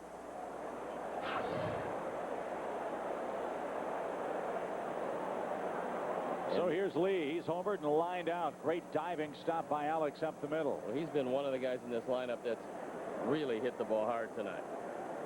Wide open batting stance. And that's way upstairs. Of course, Derrek, part of that slugging Lee family. Remember Leon Lee? He's the man who helped the Cubs discover Hee-Sop Choi in South Korea. And Leon managing Japanese baseball. So we wish him all the best. 1 ball, no strikes to Derrek Lee. Good cut. Evens up the count.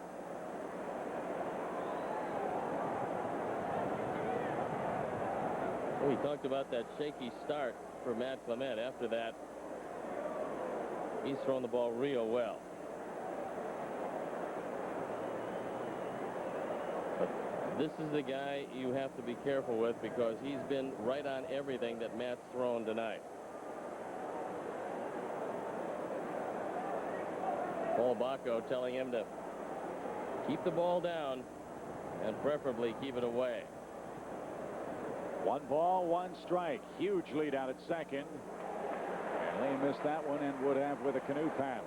One more strike, and we'll head to the bottom of the 6th inning.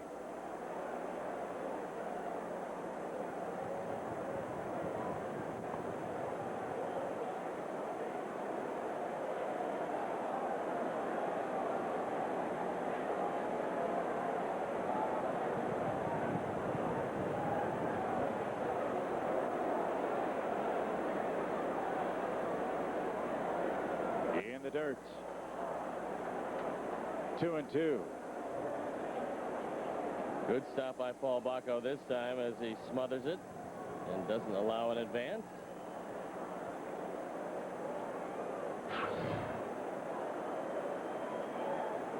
Slider in the dirt. You watch the elbows being brought in, which is what catchers like to do, is they angle their body, and if you do that correctly, the ball just trickles in front of you.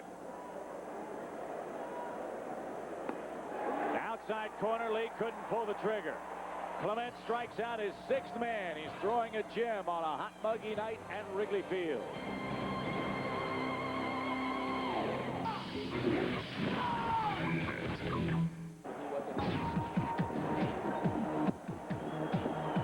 After our game, it's Fifth Third Bank Cubs Post.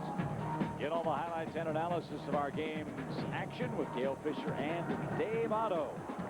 Fifth Third Bank Cubs Post immediately after our game on Fox Sports Net. Well, the man who's made one of the big differences in this one is in the on-deck circle. Matt Clement has not only gotten a whole lot tougher throwing the baseball, but it was his 2-run double in the 4th inning that opened up the floodgates and allowed the Cubs to take the lead. And now we're playing beach ball bingo out in center field. And the grounds crew will get in their wind sprints here. Let's not tarry along too long here. There is a chance of some thunder shower activity a little later on tonight. And as we look upstairs in our marvelously climate-controlled Fox Sports booth, we see our thermometer showing about 86 degrees. Here's Bako. He struck out and was intentionally walked, and Clement doubled him home in the 4th inning. Cubs got 3 that frame to break the game open.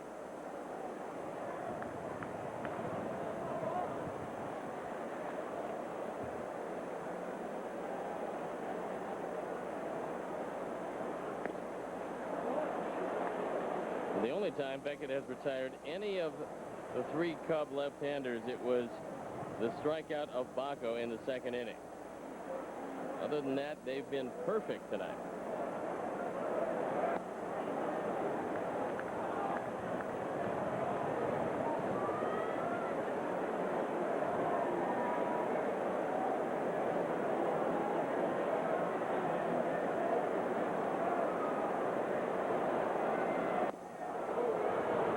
Bako down on strikes.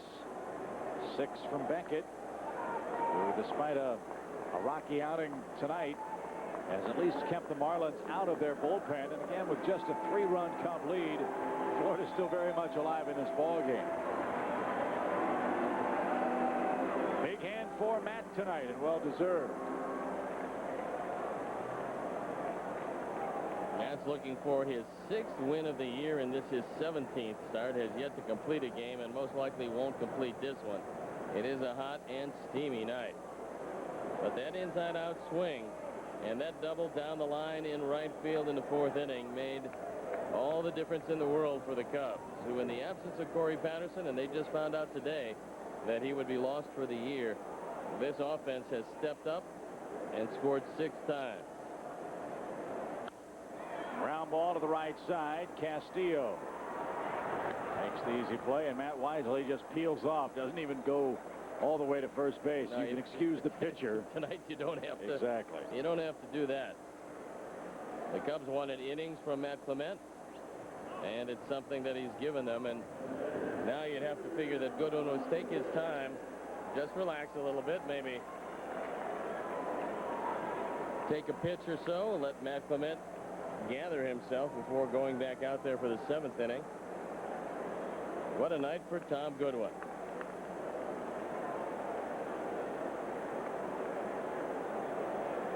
3 for 3, a stolen base and a run scored for Goodwin starting tonight in center field.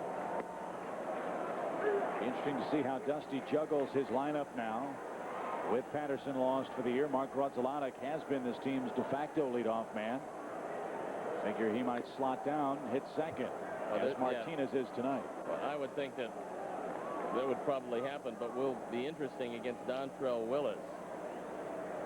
You might see Jose Hernandez playing some center field. If that's the case, Grudzielanek would undoubtedly still lead off. But against the right-handers, you'll see Goodwin in that leadoff spot. This doesn't feel too good as it hits off the inside of that right foot. And the bullpen up and going for Florida. Undoubtedly, this will be Beckett's last inning as he's due up third in the 7th. Marlins fans a little upset that Dontrell Willis, speaking of him, did not make the All-Star team. Dusty Baker did not have a whole lot of choices to make because of the newfangled voting rules. One of his prerogatives as the National League manager is to reward a couple of his players and reward Kerry Wood and Mark Pryor. He did. And despite an 8-1 start for the former Cub farmhand, he will not be a part of the All-Star festivities. Well, he's going to be a part of the resurrection of the Marlins.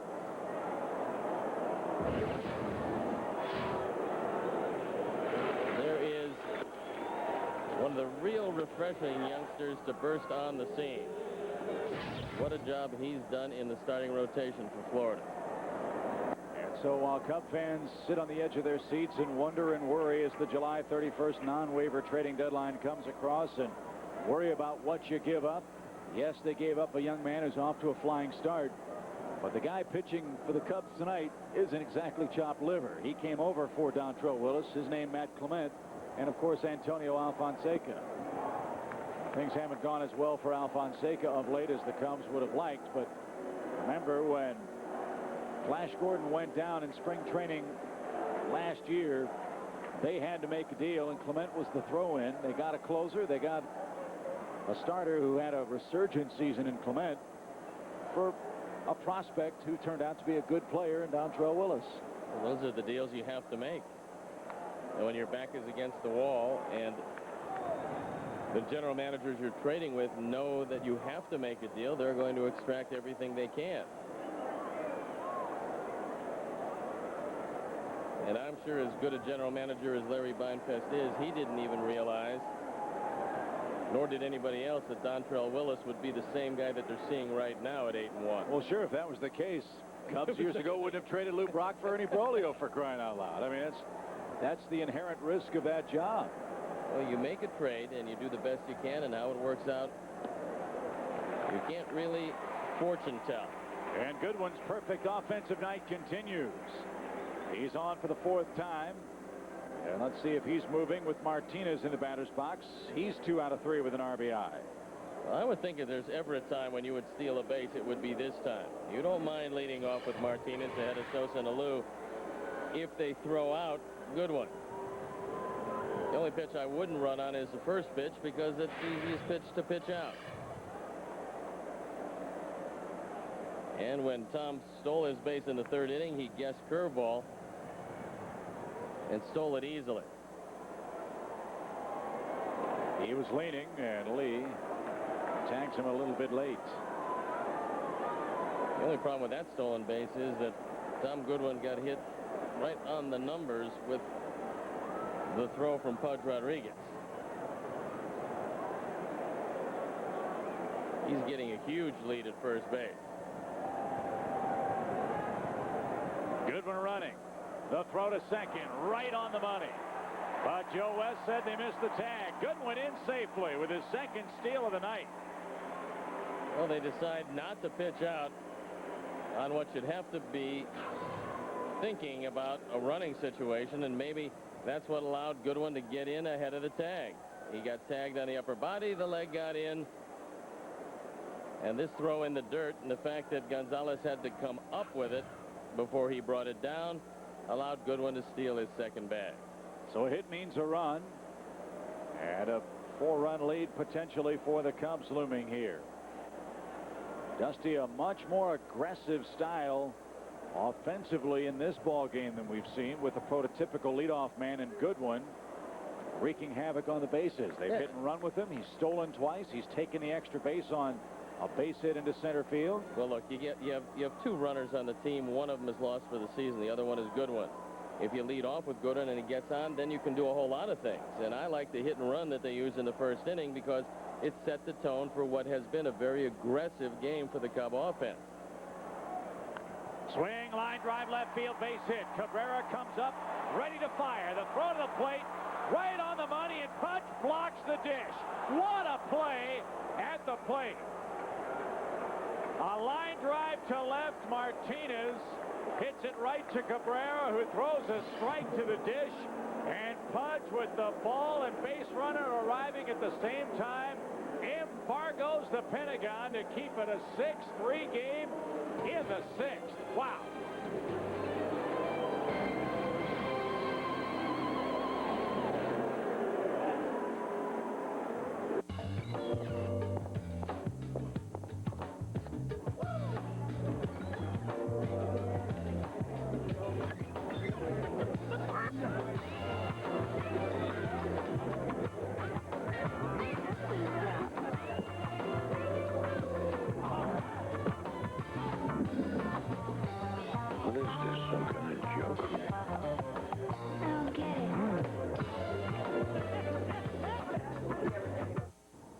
Remember, we're just checking out prices. So no matter what they say, we're not buying yet. Right.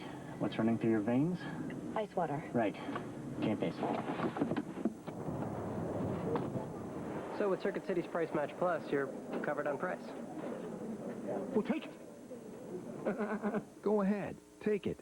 If you find a lower price within 30 days of purchase, we'll give you back 110% of the price difference. Circuit City. We're with you. Nice game face. We didn't even see it coming.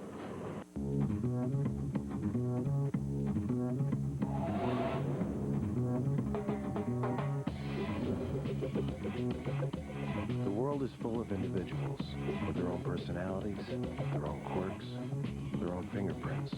They cannot be put in a box. Why should they drive one?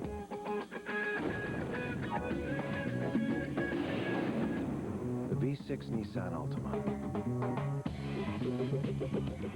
Tonight on the best damn sports show, period. The All-Star Summer rolls on with one of baseball's biggest All-Stars, the Braves' Gary Sheffield, plus the hottest day in baseball, Oakland's Derrek Burns. Tonight after the postgame. Well, Steve, our game summary tonight. Cubs played long ball. Tom Goodwin's run like a rabbit all over the place, and the Cubs behind Matt Clement have a 6-3 lead here in our 7th inning of play. See, Matt Clement against a pretty good offense has held them down to 4 hits. The Cubs have pounded away at Beckett. They lead, and that is a 4-game summary.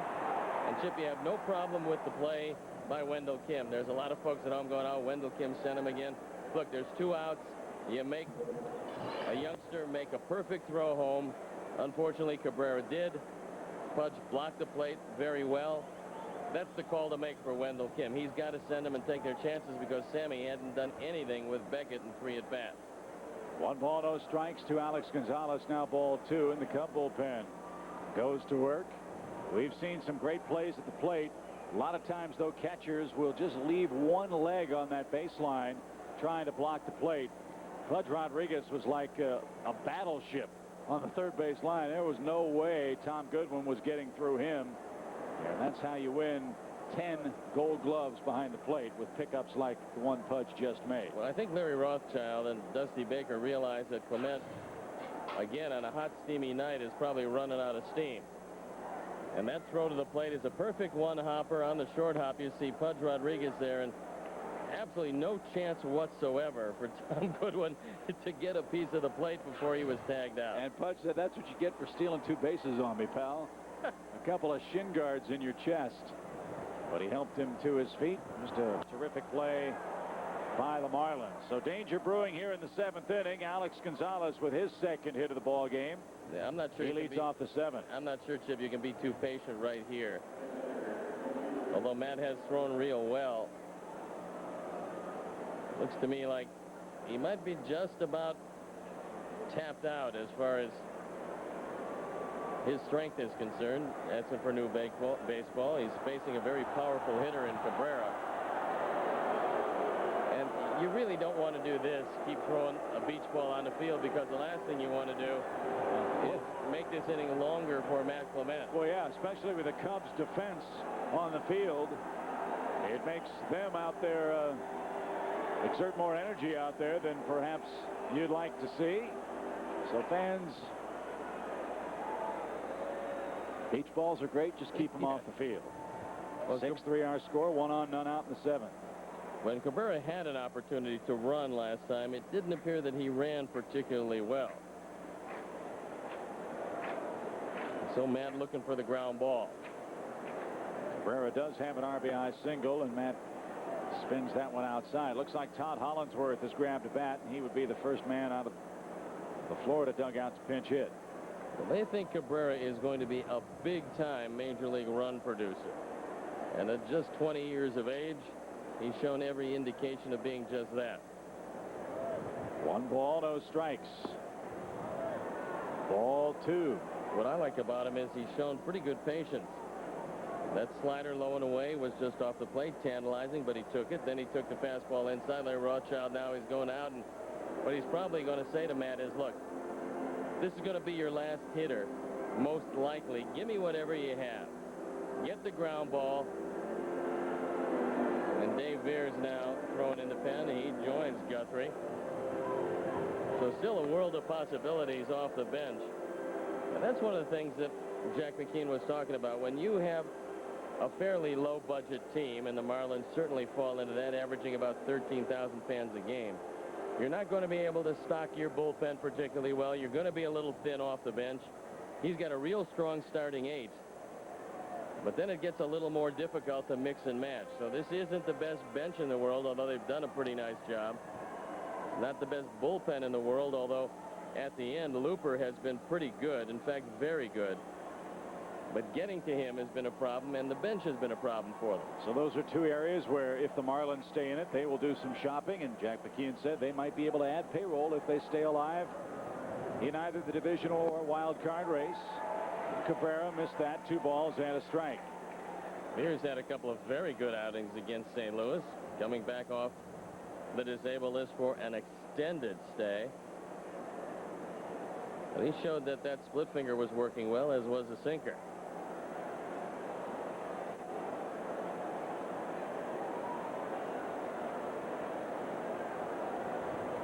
The 2-1.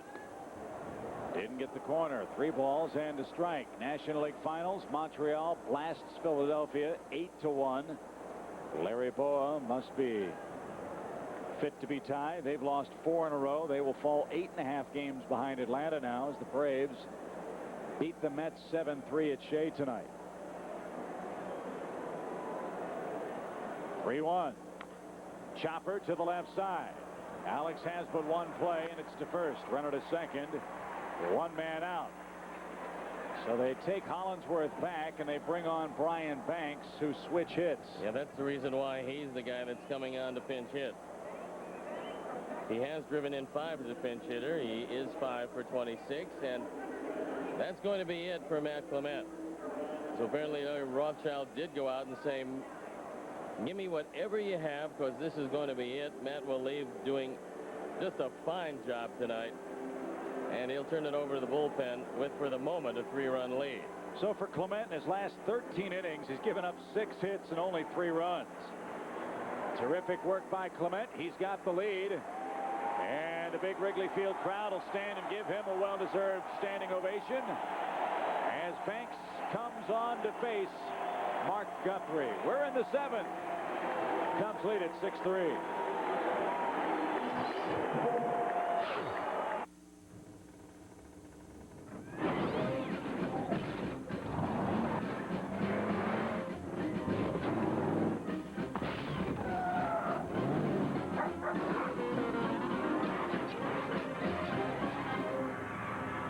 Give your engine what it wants.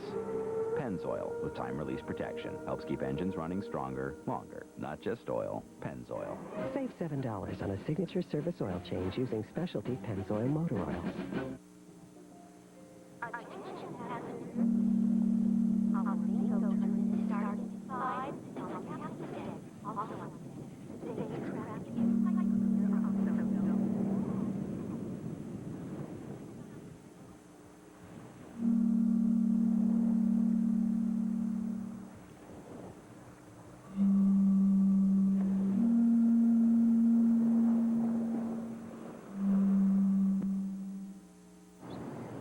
Introducing Rain-X Car Wax.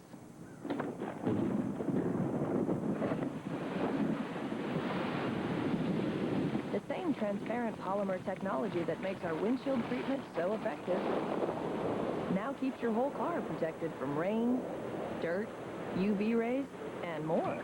There's almost nothing Rain-X Wax won't protect your car from. Almost. New Rain-X Car Wax. Protection you can see. Build-A-Bear is coming to Wrigley Field tomorrow. If you're one of the first 7,500 kids 13 and younger, you'll receive Clark the Bear from Build-A-Bear Workshop, courtesy of Pepsi. And this exclusive bear is only available at Wrigley Field. The Marlins are here for Game 2 of the series, 1:20 of first pitch time. And there are a lot of good tickets available, so bring the kids out. Beautiful day baseball with the Cubs and Marlins, two National League playoff hopefuls squaring off in this 3-game pre-All-Star series. Mark Guthrie on for the 35th time. He's 0-3, but the ERA a sparkling 2.49. More importantly, he turns Banks around where he's hitting 186 from the right side. However, he is 2 for 3 as a pinch hitter, as a right-hand hitter.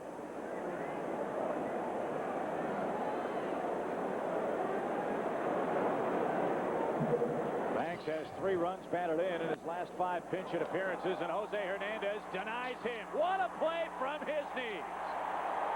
That saved a run and another man in scoring position. Great play at third, Jose Hernandez. For the Cubs, that was the defensive play of the night. That one gets down the line. It's a 2-run game with a man at second. And Jose shows you just how strong his arm is.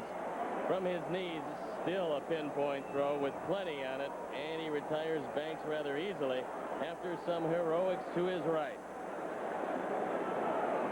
So Juan Pierre will stand in.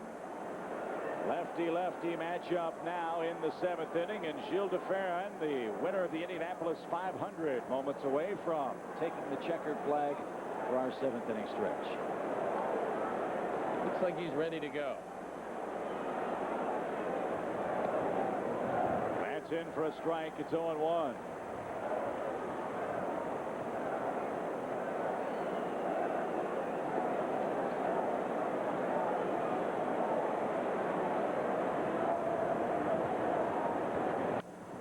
Ball up the middle. Alex to his left. Picks and fires. And the 7th inning is over. Cub defense sterling tonight. Time to sing. Gilles de Ferran is here for Take Me Out to the Ball Game. Good night, Chicago. That's for a win tonight. Gentlemen, start your engines. And a 1, and a 2, and a 3. Take me out to the ball.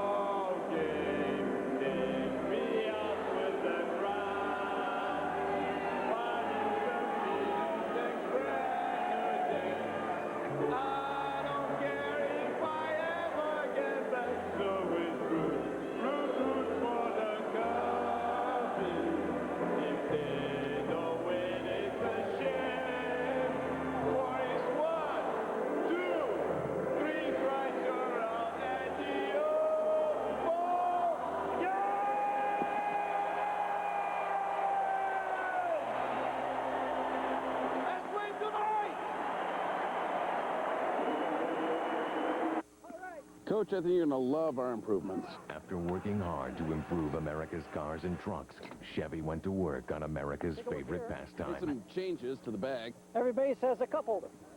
Power up! Maybe we'll just stick to what we do best. Good luck. Go get him. See your Chicagoland and Northwest Indiana Chevy dealers today. Stop crying, get up.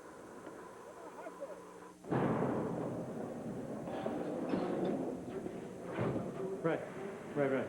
Got it. Mm-hmm. Yeah. Well, that's great news. I appreciate it. Goodbye. Well, I've got some fantastic news. I'm out of here. No, it's Geico. Just saved myself a bunch of money on my car insurance. Geico. 15 minutes could save you 15% or more on car insurance. Cubs baseball is brought to you in part by Comcast, proud to be Chicagoland's new cable company.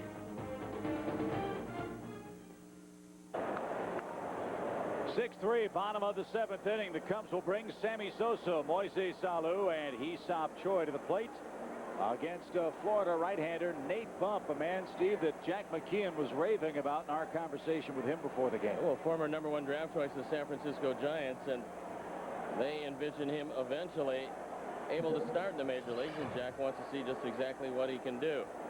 And he will first face Sammy Sosa after a terrific performance by Gilles de Ferran, the winner of the Indianapolis 500. Welcome to Wrigley Field. Thank you. It's my pleasure to be here tonight. Which is more nerve-wracking, taking turn 4 at 200 miles an hour or singing Take Me Out to the Ball Game? I said taking turn 4, it was really easy in comparison to this. I mean, it's been a while since I've been this nervous. Well, look, you don't get to pick your weather, and you were telling me something interesting about the race you just participated in. Because of what you have to wear, how much will you lose during the course of a race? No, I tell you, we just raced in Kansas City, and ambient, it was over 100 degrees, and I didn't measure exactly, but I probably lost about 10 pounds during that race, and the race was only 2 hours. It was very, very hot, let me put it this way. Here's Moises Alou with one out, and the base is clear, and a slow roller back to Bump. Can you put into words what the sensation is like driving 200 miles an hour for those of us who aspire to do that on the freeways here in Chicago? You know, that's an interesting question. A lot of people ask me that question. Is it, how do you feel like, you know, can you see everything? Can you notice everything? And it's funny because when you are driving well, everything seems to slow down. Really? You know, and you have time to think and time to react to everything. And it just seems like a slow motion film. And you hear, I guess, a lot of athletes, even baseball players, talk about that when I guess they come to bat. Hesop Choi takes a quick strike, 0-1. Is there any for you on a daily basis, because you live with it, the fear factor? I mean, that's as much a part of racing as anything else. How do you deal with it? No, absolutely. I mean, accidents, unfortunately, are part of racing. And, you know, in the end of the day, I guess you either have it or you don't. I mean, certainly it's a decision you got to make it before you get in the car. And because you cannot drive with fear, because that will prevent you from going to the limit. If you're not going to your own limit, the likelihood of you succeeding in a race is very, very small. So it's something that, you know, I don't drive with fear, let me put it this way. Is that what tells the tale, taking it to the limit longer than anybody else? I mean, in the end of the day, is that how the race is won? Absolutely. You got to push your own limits and the limits of the car all the time and keep searching for the higher and higher level as a driver. 2 balls, 2 strikes to Hesop Choi. When you're through with the race, do you go crazy driving 55 miles an hour home? No, usually I don't, actually. I normally drive really slowly. What happens is sometimes I turn myself off and just, you know, go along, which is not a good thing because you're supposed to pay attention to what you're doing. Well, it's really great. We have a lot of athletes come into the booth. What you do would frighten so many of us that do something like this for a living, and it's just great. I mean, what you're able to accomplish is magnificent, and the fact that you can block what some of us view as one of the most dangerous things in the world, just getting in our car on a daily basis and driving the freeways, and you're doing it at speeds that are unimaginable to the average person. 2 inches away from another guy going 200 miles an hour. No, I tell you, I really appreciate the kind words, but I want to just say that this has been a fantastic experience here for me. I mean, I've never been here to Wrigley Field, and it's really, the crowd is fantastic. Great energy. I loved it. Thank you very much. Well, thank you for being here, Gilles, and good luck in the Indy 500 again next season. Thank you.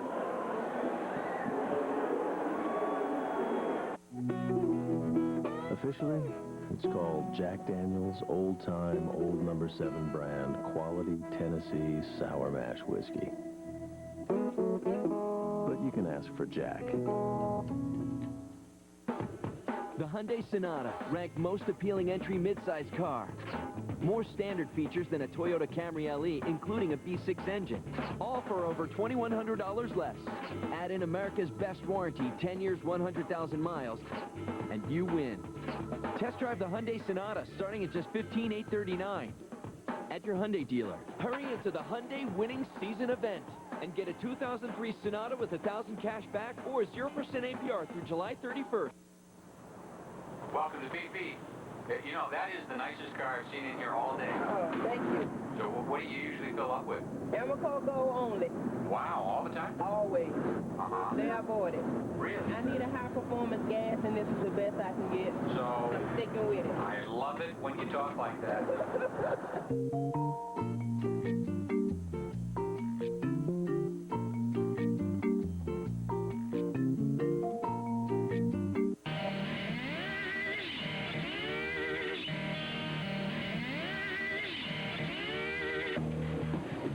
Seen a sunset through muddy goggles. If you've never had to remind yourself to stop for lunch. If you don't use adventure as a compass, get out of the way. From the makers of the Z400 comes some powerful companions. The Eiger 400 series from Suzuki. Cubs baseball is brought to you in part by Suzuki, maker of innovative motorcycles, scooters, and all-terrain vehicles. Stoney, we have dueling Pennzoil protection plays tonight.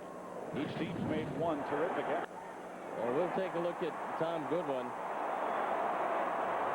And a throw home, the block of the plate. Goodwin thrown out. Not much you can do with that one. Just a great play. And Jose Hernandez from his knees, firing to first to help the Cubs get out with a 3-run lead. And that is our dual Pennzoil protection play of the game. And Cal Farnsworth comes in. He's got to protect this lead because the Marlins have the heart of the order due up. Castillo, Rodriguez, and Lowell against the Farns, who delivers a quick strike. It's been a resurgent season for the Cubs' flame-throwing right-hander. Kyle has thrown the ball exceptionally well of late. In fact, his season numbers 3-0, a .218 earned run average with 48 strikeouts and just over 41 innings of work. What's made the difference this year is the fact that more times than not he's been ahead of the hitters. But when he does get ahead, his slider has been exploding. And he's been a huge force out of the pen. A lot of question marks with Kyle last year. This year, everything's been answered. He's been awfully good. That big pitch has been that slider. Larry has helped him hone to complement that fastball. And I would imagine as he continues to pitch the way he's pitching, they'll continue to think about Kyle someday maybe assuming the mantle of a closer on this team. Well, what happens here with any manager, especially coming over for the first year, you want to see every guy do it for you. You give them the benefit of the doubt of what happened before you got here. But for Dusty Baker, the early part of the season was an evaluation process. And then you start to trust players. Kyle Farnsworth has done just about everything Dusty has asked of him, and consequently, he pitches in more important games. He pitches in different situations. He pitches now when the team is ahead trying to protect the lead. And at first he wasn't getting these kind of assignments, but as your manager develops more confidence in you, as you're the guy that's charged to get the ball to Joe Borowski, more times than not, Carl's been successful this year. And because of that, Dusty keeps going to him. 2 balls, 2 strikes. And there is that breaking ball we talked about. And Castillo swings over the top of that. 1 up, 1 down in the 8th. And it's been a much different Kyle Farnsworth. Let's take that Cincinnati episode and forget about that. I'm not talking about that Kyle Farnsworth, but I'm talking about a guy that's come in this year having to show in spring training that he could, 1, make this team, 2, make a difference when he comes in, and 3, stay consistent with his control. And he's done every bit of that, and he seems to have very much a renewed sense of confidence. This is like the Farnsworth of a couple of years ago. When he broke through for Don Baylor, and Rodriguez sends a shot to right. Sammy with a diving play in right. Cub defense has been marvelous. And look at Pudge. Point at Sosa. Say hey. But say hey indeed. Sammy with a terrific effort. 2 out. The Cubs have been tested a few times tonight by these Marlins, and each time they've come up with the big play. That was a line drive rocket. Looked like a base hit. Sammy able to make the play. And there are 2 outs.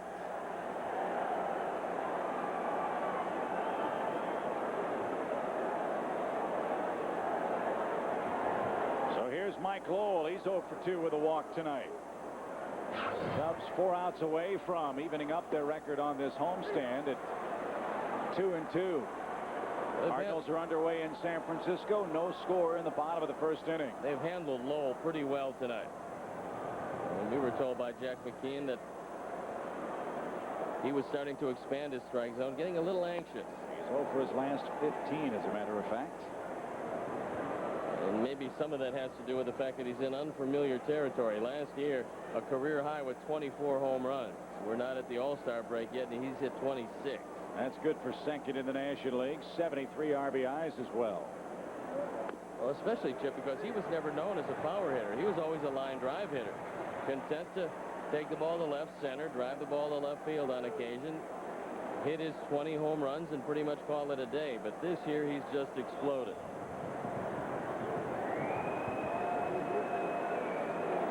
1 ball, 2 strikes. Bases are clear in the 8th. Cubs with a 6-3 lead. Clement trying to win his 6th of the year.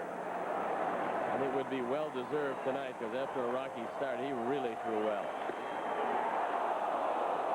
2-2. Didn't miss by much. Well, he threw the fastball and missed. Now's the time to throw the slider. Keep it in the same spot and move it away from Lowell, and most likely you're going to get him. That ball just off the corner. Didn't get the benefit of the call. You'll see Lowell swinging at a slider away, I'm sure. Fly ball, right center field. Tailing towards Sosa. He calls off Goodwin. Farnsworth, a perfect 8th inning. Cubs looking good tonight. Terrific pitching, terrific defense, and a whole lot of action on the base paths. The car, park the car. In the Harvard yard. Dollar. Tonic. Boston Tea Party. I need $1 for a tonic. Y'all want to get some chowder? The concert was wicked hardcore. The concert was wicked hardcore. Getting ready to go to Boston? Now there's a better way to get there. Give me 2 lobsters and some steamers. You are now free to move about the country. I've got the world on a string, sitting on a rainbow. I've got that string around my little finger. What a world, what a life. Ooh, I'm in love. The Mercedes-Benz Summer Event is going on right now.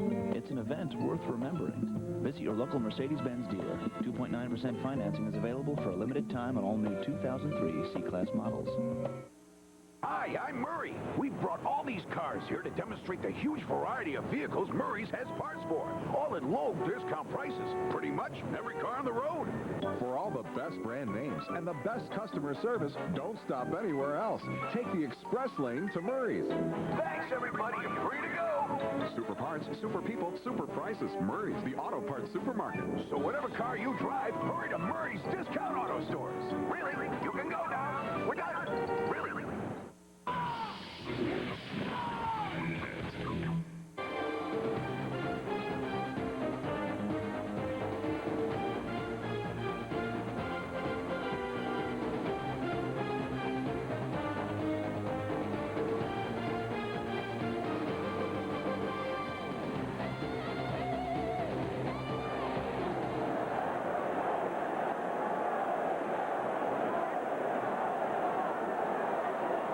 Chip Carey, Steve Stone back at Wrigley Field for the bottom of the 8th inning.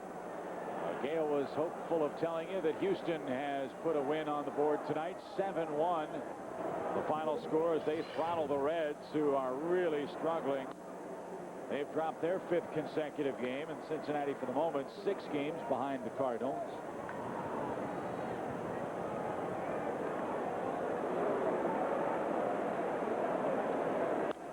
Swing and a high fly down the left field line. Tonight it's going to be Garrett Stevenson against Jeremy Williams. And you'd have to figure that San Francisco, because of a better flight situation, might be very much with an advantage tonight. At least the Cubs hope that that's the case. They'd like to move a game behind the Cardinals. And they can do that with the bullpen holding this one right there. 3 balls, 1 strike. Alex tonight, a 2-run homer in the 2nd. He sacrificed and has walked.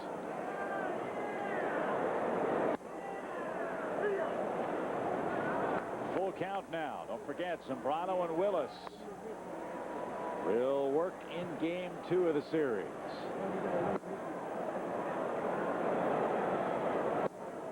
Ball 4, leadoff walk in the 8th inning. Cubs tonight have been pretty patient. That's the 5th walk they've earned in this game.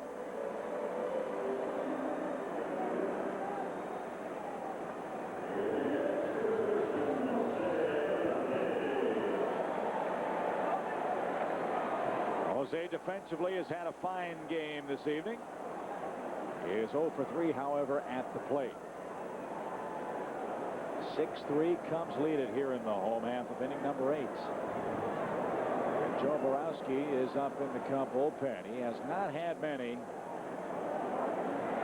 3-run leads to save this year. Well, what would you consider the easiest of all the saves for your closer is 1 inning of work with a 3-run lead and come in with nobody on.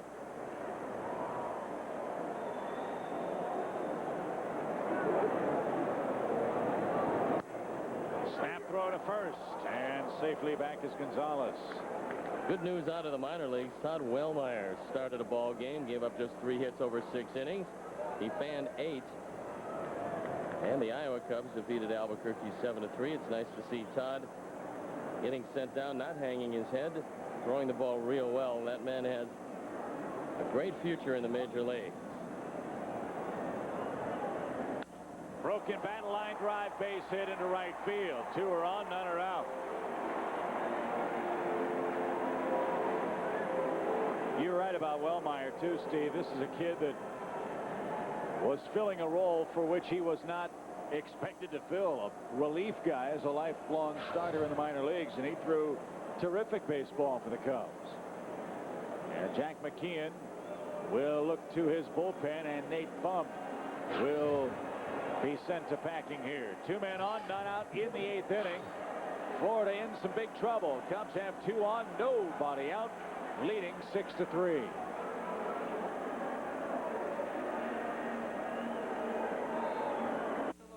Not too close. What do you think? I got that insurance? What insurance is that, Yogi? The one you really need to have. If you don't have it, that's why you need it. Need what? Well, if you get hurt and miss work, it won't hurt to miss work. And they give you cash, which is just as good as money. Aflac. Ask about it at work. It's okay. It's our summer sales drive. There is one in red. Cool. Get our best deals, like $4,500 cash allowance or 0% financing for 60 months on Durango SXT with available 7-passenger seating and rear air. Plus, get our 7-year, 70,000-mile powertrain limited warranty. So here's the deal, the warranty. Oh, boy. Let us prove we've got the best values in America. See your Dodge dealer today.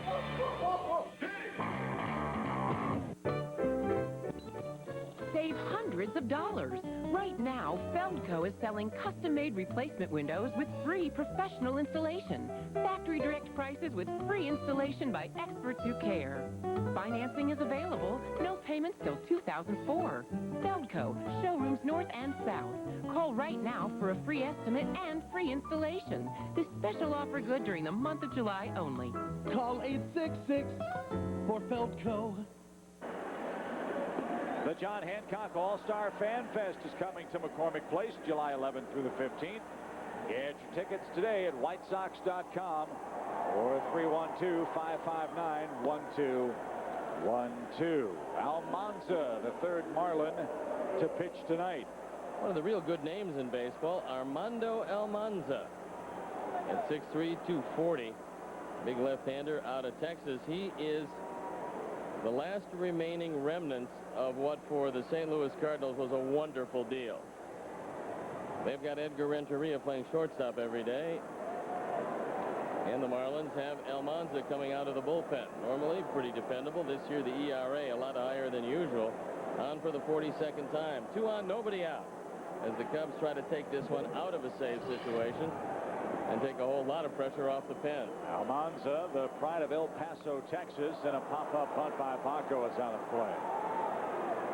Different style of offense for the Cubs tonight. Can't talk enough about how aggressively they came out of the chute with Tom Goodwin leading off. Hit a rocket off Josh Beckett's hindquarters in the first inning. Came around to score after a hit and run, and then a double play ball off Sammy's bat. He stole a couple of bags. He's very aggressive leading off for the Cubs offense tonight.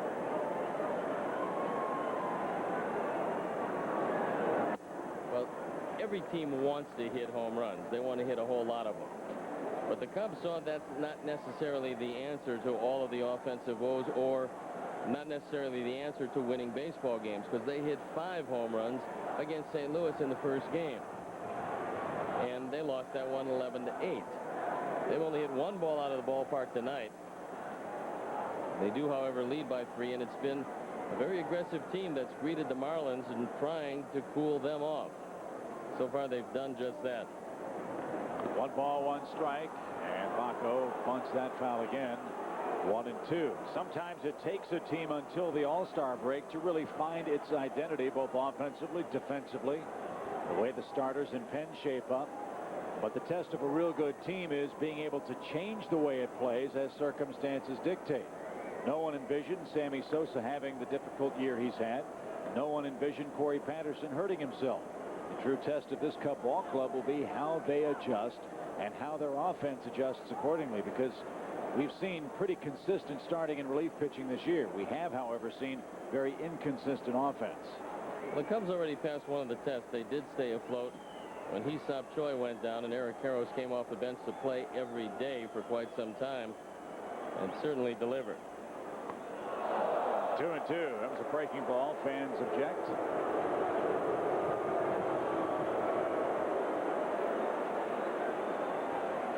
Pittsburgh Pirates went into Milwaukee, and they were a red-hot club, but the Brewers pounding them up north. This ball ducks under that curveball. 9-1, Milwaukee has the lead.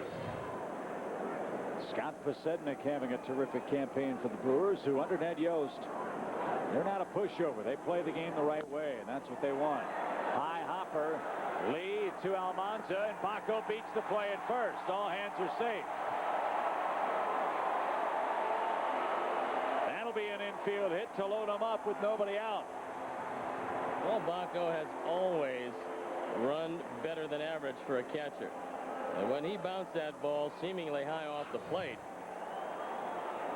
you have to wait for gravity. It was off the plate, and he was able to beat the play at first.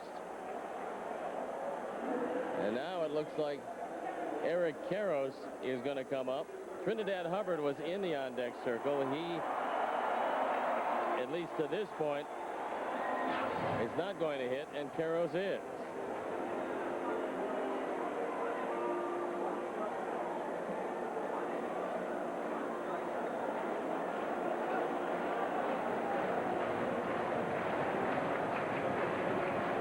Great time visiting with Eric Karros and his wife, Mark Rudzelanek, and his girlfriend last night at the House of Blues. Hootie and the Blowfish put on a great concert. Jim Sonnenfeld, one of the members of that terrific rock and roll outfit, kind enough to have us out for the concert last evening.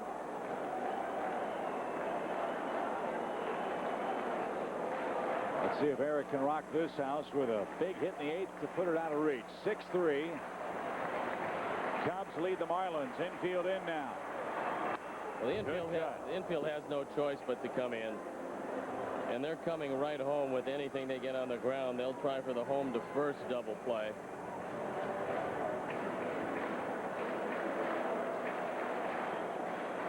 We know Cabrera's arm is pretty good in left.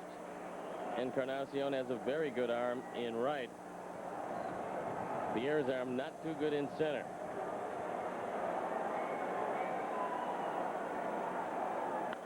Ground ball. They'll come home for one. Pudge patty cakes and fires to first for two. A 6-2-3 double play. Third of the night wrapped into by the Cubs. Hernandez to third, Bako to second, but there are two men out. Harris grounds into double play number 8. And with the infield in, you have to have the ground ball. They couldn't even think about a second to first double play. They had to go home to first. They do get it, and they get it quite easily. So here is Tom Goodwin. Not a bad idea to drag bunt here. Almanza falls off the mound to the third base side.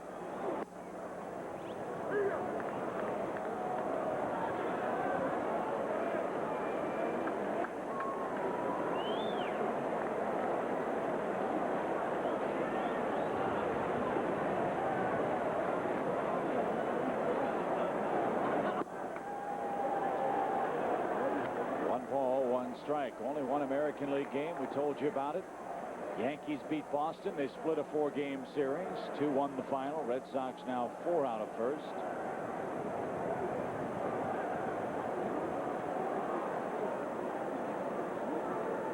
Giants got 3 in the first against the Cardinals. So that's good news. Perhaps ground to be gained tonight.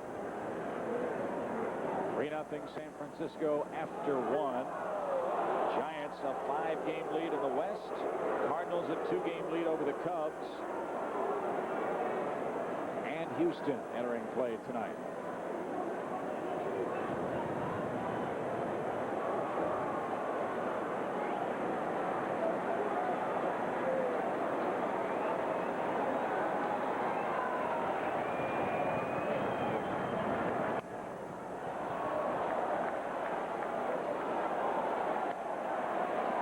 For Tom Goodwin. A perfect night, been on base all 4 times. Well, to this point, it is still a save situation. Josh Beckett on the line for the loss. Marlins have given him about 8 runs of support per start this year. Matt Clement, though, held him down to just 3. He threw a gem. Beckett did not. 10 hits, 4 walks. 1 ball, 2 strikes.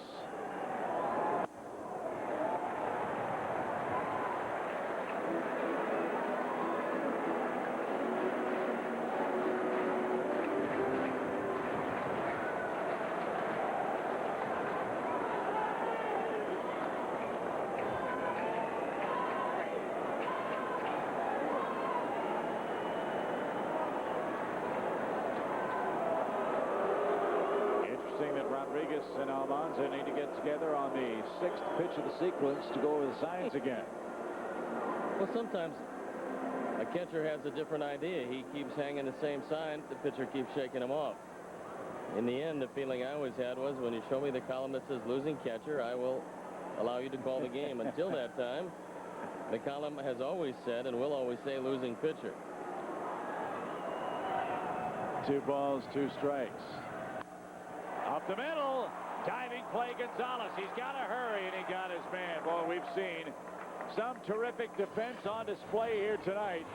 Gonzalez gives the Marlins some faint hope in the ninth. 6-3 with Joe Borowski coming in to nail it down. No end in sight for the next 5 days. This weather report brought to you by Mike's Hard Lemonade. When things heat up, a hard Mike's is good to find. And on Wall Street, pork bellies reaching all-time. If only all businesses were like Walgreens Pharmacy, then their customers could create and update their own online health profiles. Because at Walgreens, Our pharmacists can see up-to-date information you've provided about all the medicines and nutritional supplements you're taking to make sure you don't combine two things that don't go together. Fortunately, there's at least one place that's designed around your needs. Walgreens. Why go anywhere else? Announced for the month of July, only at your local Ford store. The best deals in America. You want 0% APR? We've got it. You want $2,500 to $3,000 cash back? It's yours. Plus, for limited time, current Ford owners get an extra $500 to $1,000 bonus cash, including F-150, Explorer, Taurus, and more. We've got the best deals, 0% APR, or $2,500 to $3,000 cash back. It's all here. If you haven't looked at Ford lately, look again.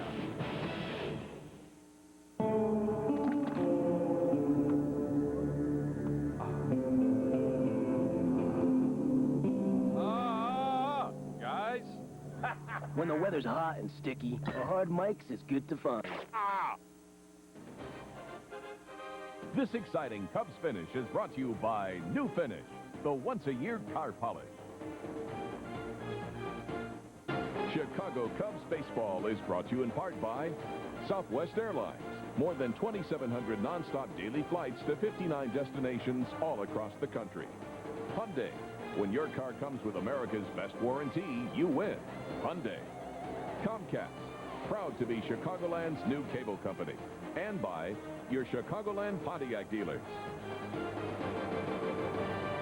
It's 6-3 as we head to the top of our ninth inning. Big crowd tonight has seen the Cubs turn in one of their best offensive, defensive, frankly, complete game efforts tonight. And now Joe Borowski will try to send everybody home on the hot, sticky night. Very happy as he tries to nail down his 17th save of the year. Joe's on for the 40th time. The ERA, a terrific 2.66. A couple guys he doesn't have to worry about. Rodriguez and Lowell. And the first pitch to Juan Encarnacion dances inside. Strike one. Encarnacion has had a rough night, 0 for 3, and has yet to get the ball out of this Wrigley Field infield.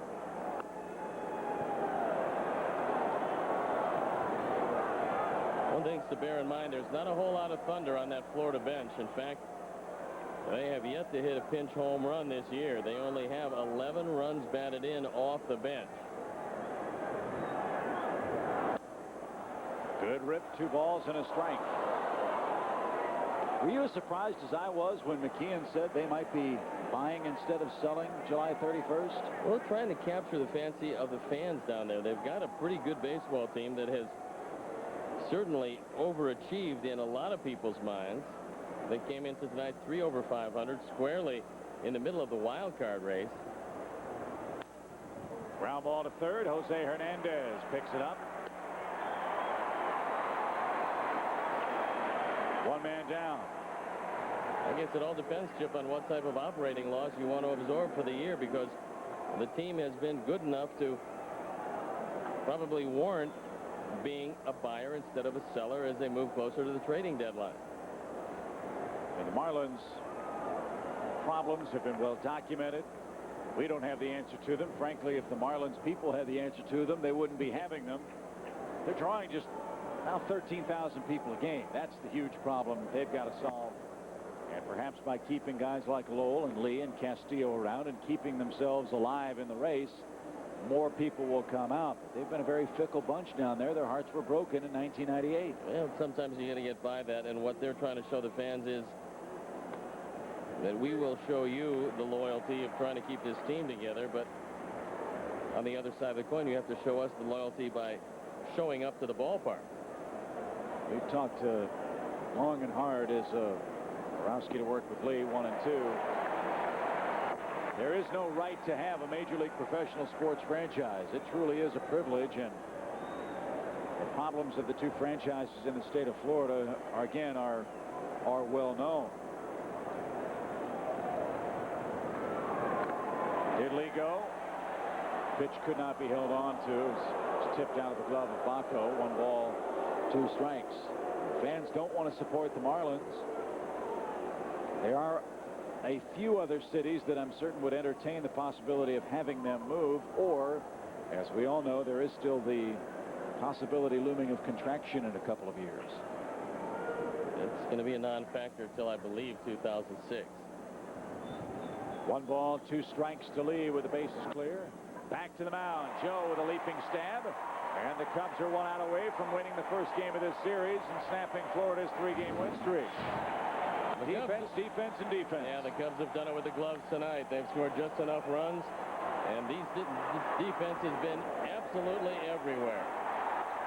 And that supported Clement, Guthrie, Farnsworth, and now Borowski as he goes for number 17. And how about the pitching tonight? Cubs have given up 1 hit in the 3rd, 4th, 5th, 6th, 7th, 8th, and now the 9th inning combined.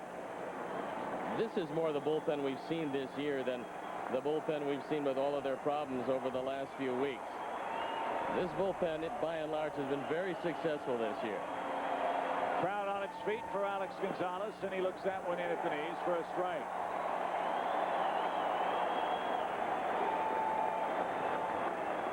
Matt Clement trying to go 6-7 and 5-1 lifetime against the Marlins.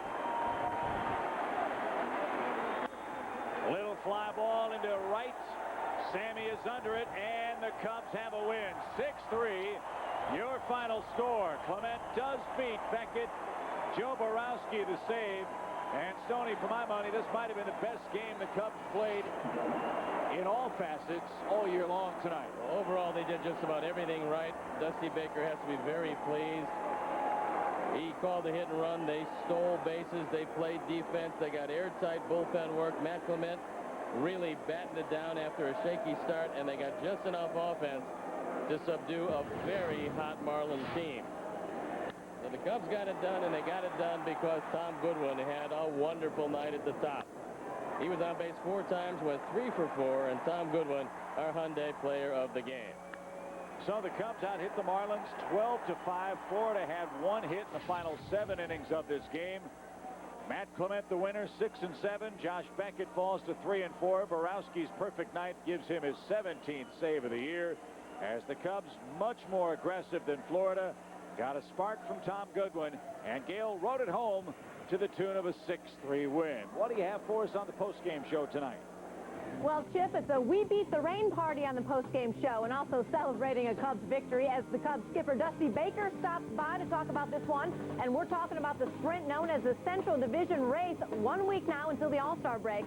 And what you talking about, Willis? Dontrell Willis takes the mound for the Marlins. A look at tomorrow's pitching matchup on the postgame show next.